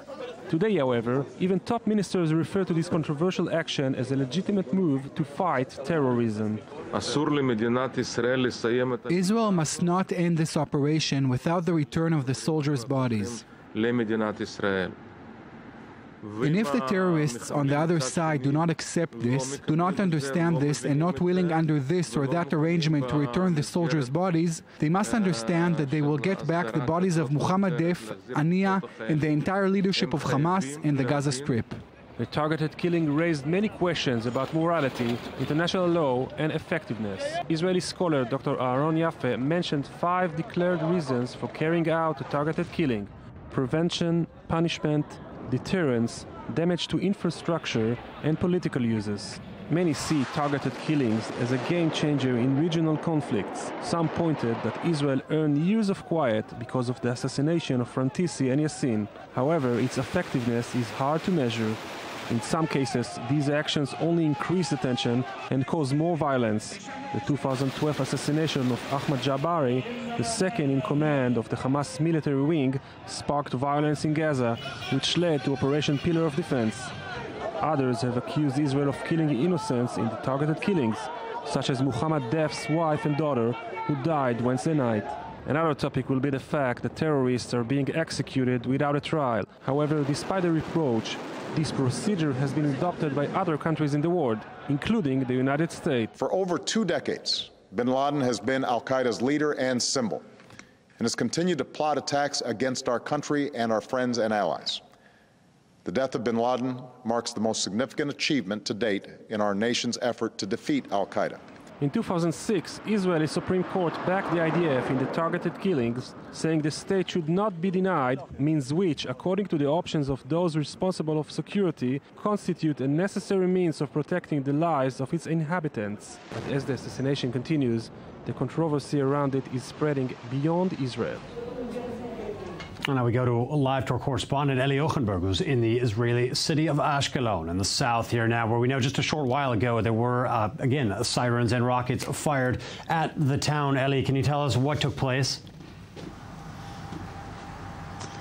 Yes, David. Well, about a minute ago or so, the red siren alerts went off here in the city of Ashkelon, as well in Ashdod and in the entire Chof Ashkelon Regional Council in southern Israel. We heard 2 sirens, one after another, here in the city of Ashkelon, and 1 rocket was intercepted in the skies of the city. And this comes, of course, after a very long day with non-stop red siren alerts as a constant missile fire came from the Gaza Strip towards different areas in southern Israel. So we were talking earlier about the citizens here trying to maintain a normal or sane life routine. As you can understand, it's really difficult to do, almost impossible when the sirens just keeps on coming, and we can expect them to keep on coming even tonight, and we'll of course keep you updated. Well, thank you for that update again. Eli Ochenberg standing by in Ashkelon. Now, back in studio, let's talk about these regional players again now, specifically Hezbollah, who's built their arsenal similarly to what we've seen Hamas employ now with the rockets. This has been a major focus of their strategies to build up their missile and rocket arsenal. Tunnels we maybe don't know about yet. We'll talk about that in a moment. But is the lack of activity in the north? Some have expected that with the flare-up in the south here, there was going to be more rocket fire from the north, from Hezbollah, some sort of provocation, something to complicate the Israeli strategy. It's been quiet. Is that related to what's going on with ISIS in Iran, or what's behind that, in your opinion? It's related more to the Iranian nuclear program. Hezbollah's most important job for Iran is to act as a deterrent against a possible Israeli military strike against Iran's nuclear installations. To be an effective deterrent, Hezbollah needs to be strong. If it becomes weak, becomes involved in a war against Israel, then its deterrence posture is not going to be strong, and it won't be able to do its job, which is to deter Israel from possibly attacking Iran's nuclear infrastructure. ISIS is actually, it's a different thing for Iran. Iran views ISIS as a big threat, but what to do about it has been very interesting. One of the solutions has been to change the government of Iraq, to change Prime Minister Nouri al-Maliki. It now emerges that in Iran, the head of the Revolutionary Guard Quds Force, Qasem Soleimani, apparently he didn't want Maliki to be changed. He wanted Maliki to stay. And from experts who visit Iran, we understand that he's the closest person to Ayatollah Khamenei. But on the other hand, there were other members of the government and the regime who said, no, to save Iraq, we need to make a compromise, even if it means having Abadi, who's close to the Sunnis and the Saudis as well. And they sent somebody as the head of the Supreme National Security Council, Shamkhani. And what we saw is that that the Revolutionary Guard actually lost the argument, and Nouri al-Maliki was changed. And I think this is very interesting. It affects the balance of power in Iran, government versus the security apparatus. But at the end of the day, when it comes to Hezbollah, its biggest job is just deter Israel. Again, not coming to the rescue of Hamas or taking advantage of the situation with Israel diverted towards the south. Is this a sign that Hezbollah as well maybe doesn't have the capabilities to take on a multi-front fight, as they are still embroiled in the conflict in Syria against ISIS, among others, up there? Do you read that from the situation, that perhaps Hezbollah doesn't have the ability at this point to wage a conflict with Israel? I don't think they don't have the ability or capabilities to confront Israel as well. I think they wait for the moment, very specific moment, in order to confront or to attack Israel more specifically. But we have to take into consideration the idea that behind their attacks, ISIS is the most brutal, the most aggressive terrorist organization over here that want to influence public opinion. But on one hand, they want to incite widespread fear and paranoia. That's the way they influence the public opinion, the people themselves. On the other hand, they use the weaknesses of their, let's say, enemies, their minorities. Nobody is against them. Nobody can come over against them or to attack them. And that's the way to utilize the weaknesses of your enemies once they don't see anybody in their area to confront with them. And the West as well is not. It's not enough to have the to bomb them or to the airstrikes of the U.S. It's too little, too late. I think it's like to fly over the I don't know what it calls, but it's not enough, and it's not any coherent strategy against the ISIS. We have to do a big and a huge change over here in order to confront with them. Well, now, speaking of confronting them, the international community and many players involved in this, how does a coalition get established to really face off against this threat? How does the international community, in a way, come together to stem the tide of what's taking place? Well, first of all, galvanizing a like-minded states as an alliance. There are many who share interests and, of course, ideas and others. But those who say that the terrorism of today is just like the pirates of the 16th, 17th centuries, I think it's a good comparison. How was the piracy ended when the global or the marine superpowers at the time got together and fought them in the high seas, but that was not enough. As much significant was to deny them safe haven and ports. They couldn't resupply and rest. And this is the problem, that there is no real terrorism, coherence, counterterrorism, whether it's a charter, whether it's any kind of UN instrument.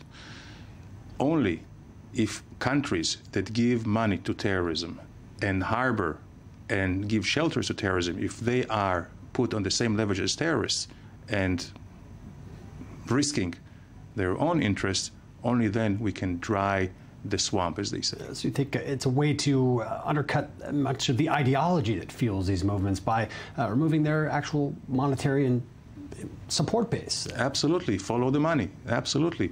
So as long as the Qataris finance, whether it's ISIS or Hamas or whatever, it is a problem. And there is no recourse. There is no actually price that the Qataris pay. If the US, the Europeans, and others would really put the pressure on Qatar, on Saudis, or some kind of charity funds, on Iran, I think then it could make a big difference. And then also you have to deny them safe haven, whether in Syria, whether in Iraq, whether it's in Somalia, whether it's in Chad or Nigeria or wherever. And you have to have basically an international task force to do that. Can I just make a point here regarding ISIS? That's Danny talked about the Arab countries stopping supporting ISIS. There was a poll done by a British poll company, ICYM, if I'm not mistaken, for Russia Today. Now, we all know what I think Russia Today, it's a, you know, etc., etc., but it's a British company that did it. It's a very reputable one. It found, Danny, that 20% of French people support ISIS.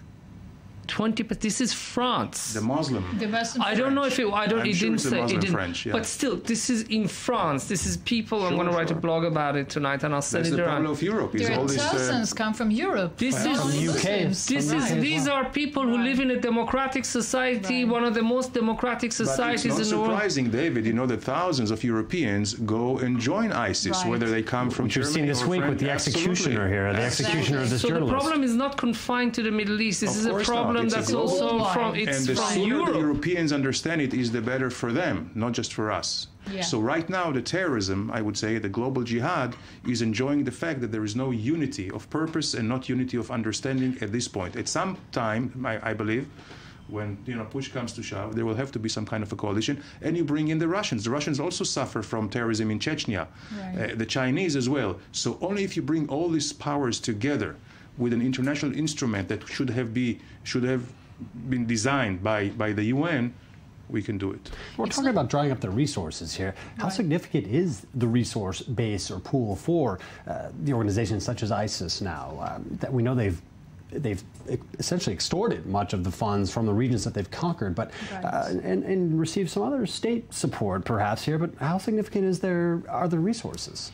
They are very important. We have to understand that they want to not only to use these capabilities and resources, they want to terrorize the people all around. Either there are Sunnis or Shias or any minorities like Christian or whoever. We've certainly seen there's no room for minorities. Right. Whoever they are who do not perceive the Islamists they are from the 7th century. And they also want to cause disputes among minorities, amongst our in the Western countries. That's what they want, and that's why they threat or incite the widespread fear and paranoia in order to weaken or victimize the minorities, and to cause themselves to become the larger or the stronger player in the play around the place. Because if we take it in a very wide perspective, we can see that this is one of the threat is a lot larger than Al Qaeda. Okay, if we just compare between Al Qaeda, they have territory today. Right, they have large territories. 30% out of Syria, 30% of Iraq, and it's going to be larger. If they go to Jordan or to Lebanon or Turkey as well, it's going to be a lot larger if they are going to weaken and to weaken a lot more the minorities.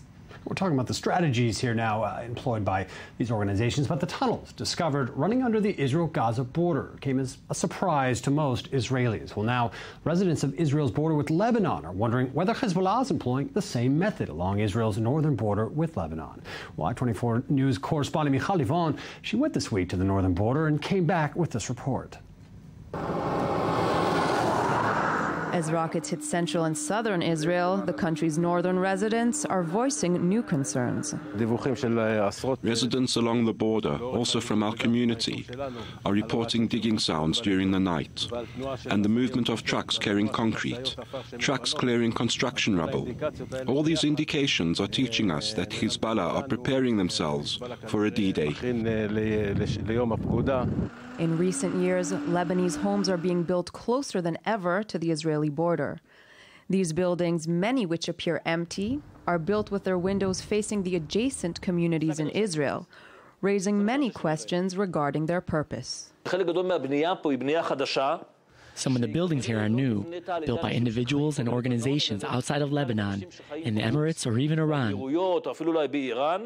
Therefore, one can assume that, like what happened in Gaza, houses here have a double purpose. The lower floors are used in preparation for war, and upper levels include civil activity.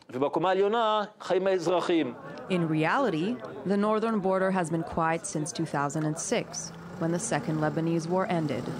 Standing here on the Israeli-Lebanese border, you can see the last houses of Kibbutz Manara and their security fence, and just a few meters from here, barbed wire, where on the other side you can see UNIFIL Sri Lankan forces monitoring the border with Lebanon. Perhaps a similar solution could be implemented between Israel and Gaza.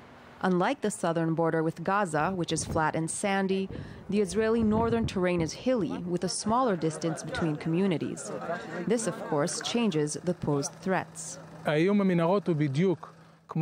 tunnel threat is exactly like any other threat we are dealing with. Snipers, anti-tank missiles, infiltration through the fence. The IDF is currently focusing on Operation Protective Edge. Our units, which are protecting the north, are preparing for any possible scenario. The IDF, which has received a growing amount of complaints from northern residents since Operation Protective Edge began, seem to believe the main threats are not necessarily beneath the ground. Whoever attacks enjoys the privileges. He chooses the timing, he chooses the course of action. Therefore, when you are in the position of defense, it is much more difficult to predict. If you take a look at the northern border, you will understand that there are enough ways and options for those who are planning a cross-border incident, whether infiltration or direct firing. One doesn't need tunnels to carry out such an attack. And now we go again to our correspondent Shai Ben-Ari, who's standing by live on the Gaza-Israel border here in the south. Shai, what's taking place there tonight? Has there been a lot of fire, a lot of mortars or rockets taking place in the area where you are? Well, over the past few hours since we've been at this position, we've seen a number of launches of rockets towards a number of different Israeli communities. Rocket fire has been ongoing, basically. In terms of the Israeli activity going in the other direction, it's been relatively quiet, though we did see one visible explosion over the horizon behind me. And we are also receiving reports of what appears to be another targeted killing, again in the neighborhood of Sheikh Radwan. Apparently one person killed in this attack. Still no information regarding his identity, but apparently this policy of targeted killings of major Hamas or Islamic Jihad operatives continues. We might mention that the Sheikh Radwan neighborhood is also where that targeted strike against the building where Mohammed Def was believed to be staying, the Hamas military commander, was carried out. We still don't know exactly how successful that strike was. But basically, we're also hearing reports that the Israeli government has authorized the call-up of 10,000 reservists, basically called back to this region after the majority of reservists were sent home already a few weeks ago. This perhaps signifying that the option of another military incursion into Gaza, ground incursion, remains on the table. I'm not sure we're actually going to get to that stage, because what we're talking about now is, we're hearing more and more talk of a war of attrition, which basically means a war where each side tries to wear out the other side. And in this case, it may be that Israel actually has an advantage in this kind of situation, because really Israel's ammunition stores are, for all relevant situations here, we're talking about unending stores, and certainly in comparison with what Hamas has in reserve, we're talking about at most 4,000 rockets, according to estimates. Some would say around 1,500. It remains to be seen exactly how long Hamas can stand or keep going with those kinds of reserves in store, but I'm not sure we're talking about more than 20, 50 days at most, let's say. I think that may be certainly be an option on the table right now for the Israeli government to try and wear out Hamas. We'll see if that decision is indeed taken. Well, Shai Ben-Ari, our correspondent, standing by on the border between Israel and Gaza. Take care of yourself down there, and thank you for the update. Mr. Ayalon, talking about this concept of attrition now that's been put out there, that this thing could just continue on some sort of level, where each side wearing each other out. Obviously, the Israeli arsenal is massive. Gaza, Hamas has limited resources, yet one can't help but look at the actual economic equation taking place here now. The cost of these rockets being fired, the cost of building these rockets that are being fired into Israel versus, say, the cost of each Iron Dome missile that's shot into the sky, the staggering difference in the investment that's taking place and the cost of waging this campaign, just financially, how significant is that right now within Israel? Well, most of the cost to the GDP is not because of the direct financing of the military equipment. This is something which is very bearable, but it's the denied income and investments, mainly in the tourism area. But still, you know, we can, so far, it's been affecting maybe 1% of our GDP. This is not something that can really dampen the Israeli economy, maybe a little bit less growth this coming year, but it's not something which is serious. But I don't think that we and the Israeli government is prepared for attrition. It is true that they may have only 1,500 rockets left, but they have many, many of these mortars, which is the short range, and are threatening, of course, the Gaza area, and nobody in Israel will tolerate that. So I think that the ground operation is very much on the table if there is no resumption of talks in Cairo within the next 2-3 days. Well, let's shift the discussion here a little for all of us here, but again, start with you, Mr. Ayalon.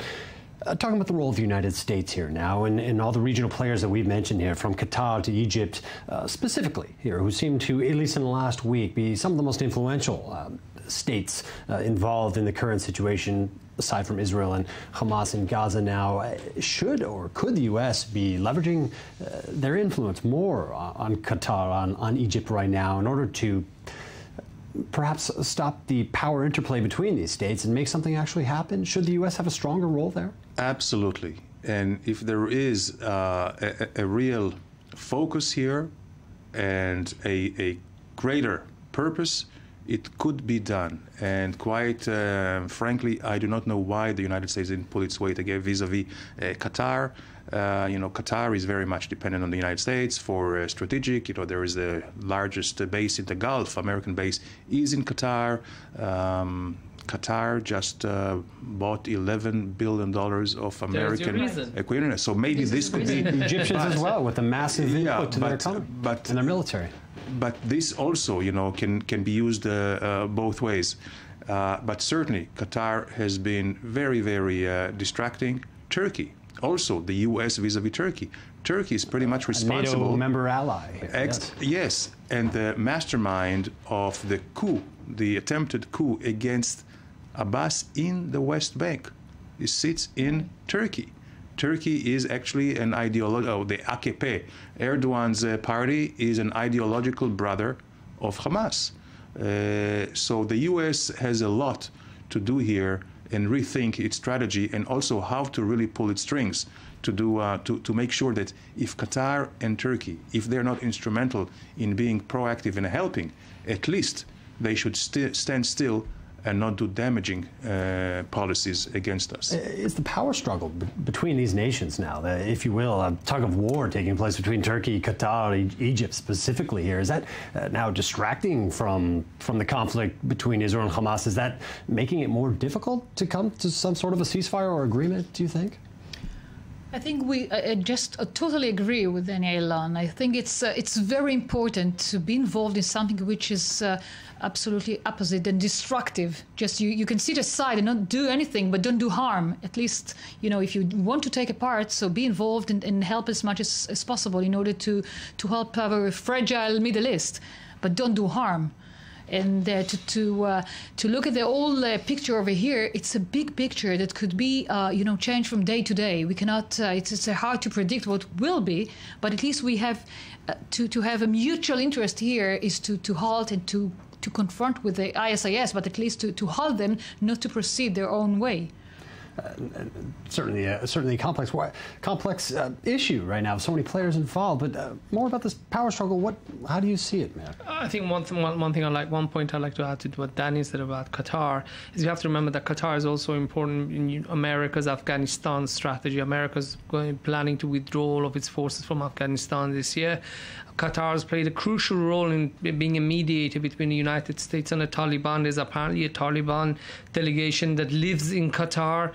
I don't know essentially an embassy. I don't know if they're neighbors of Mr. Mashal. I don't know. But, this U.S. Sergeant Bergdahl, who was released, that was done with Qatar's help. And I think the Americans are very grateful for that. So I'm I think not so sure. It was found that he was actually a renegade. Certainly a lot of criticism leveled against him. For the president, perhaps too soon. But in any case, the Qataris were instrumental, and for America, it's they are actually a player. The Qataris really know how to make themselves indispensable to the United States, and the way they are going at it, I think, as much as they are a very negative player, very negative, they're also supporting ISIS. Apparently, according to a German MP, Right. they're also supporting ISIS. As bad a player as they are, they're making themselves indispensable. So as much as we should put pressure on them, it's not easy. Now, Qatar again, coming back to Qatar, which hosting Khalid Mashal, again, putting the pressure on against the Egyptian proposal now again. Are they the central player, if you could say? Obviously, Egypt has managed these negotiations going on, but has it become obvious in some way that they are actually the ones calling the shots in this situation? I don't think they're the major one. I think they're one of the majors, but if we take into consideration Sisi in Egypt, he's one of, I think, is even a lot more important than the Qatar itself. Despite his sort of position as an enemy of Hamas? He is the enemy of Hamas. He just took out the Muslim Brotherhood out of law, and he took Hamas out of law in Egypt.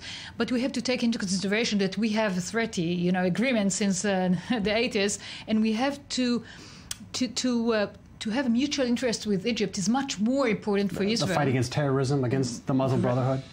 Absolutely.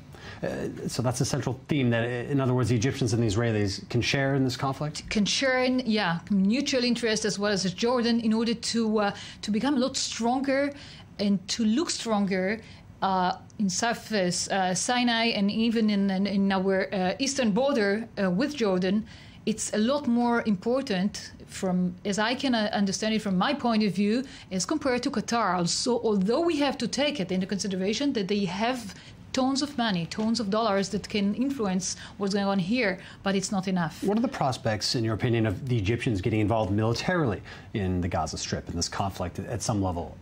I think they are going to be involved. They halted already the Hamas as well as the Salafists in Egypt. I think they're going to take a very major, very important role here. Well, absolutely. Again, and Mayor, again, the Qatar, the power struggle, not just against Egypt in this role, but you have to look towards Iran now, too. You mentioned them supporting ISIS now, as ISIS perhaps the main antagonist against Iran in the region there, and stopping Iran's ambitions with everything they've accomplished in Iraq since the U.S. has withdrawn now. Again, is Qatar, in your opinion, is Qatar the central player here, being in the middle of all these situations, being involved now in all these situations? When it comes to Hamas, they are. I think also they've pushed Iran. There's also another dispute between Iran and Qatar. There's a major gas field, the South Pars field, which is supposed to be shared between Iran and Qatar, but apparently Qatar is taking more than half of the share of the gas from there, and the Iranians are not too happy about that. I think, look, when we talk about Iran, everybody knows Khamenei. There's many Khameneologists in Israel and everywhere else. Doesn't too many people in Israel know who's the new emir of Qatar? The son. What's his name? He's 35 years old. We don't know. That's the thing. We should also know his name. Right. No, but what I understand that he is an Islamist much more than his father. He was actually was going into Islamist schools, so he is much more extreme than his father. Does the U.S. turn a blind eye on much of this? Yes, absolutely. Because of the mutual relationships Absolutely. Right. That's the thing. We should study this guy. I think a little. With Iran, we have so much focus. God knows, I spend so much of my time trying to decipher what Khamenei says, the text within the context of what he said and what it relates. We have to also see what the new Emir Al-Thani, what he has to say. Where is he going with Qatar? And maybe, you know, maybe in Israel, if, you know, we talk to them before, they used to have a representative office here till 2004, if I'm not mistaken, 2002. Perhaps we should try to speak with them again, as difficult as it may be. I know I'm shooting in the dark here, but you know, the Qataris. The difference between Qatar and Iran is that Qatar is willing to talk at the end of the day. The Iranians won't even be seen as the same group as Israel. So it's a positive sign. Look, they're going to host the World Cup, for God's sake. You know, you can't be so much of an isolationist. Pressure huge there. Right. Thank you very much. Time running out on our edition here. Thank you very much, Mayor Jaffa and Denny Ailon. I appreciate all of you participating in our special edition coverage here. Again, day 45 now of Operation Protective Edge here in Israel against Hamas in the Gaza Strip. Well, thank you for joining us here. I'm David Matlin, coming to you from the Jaffa Port in Israel. That's all for tonight.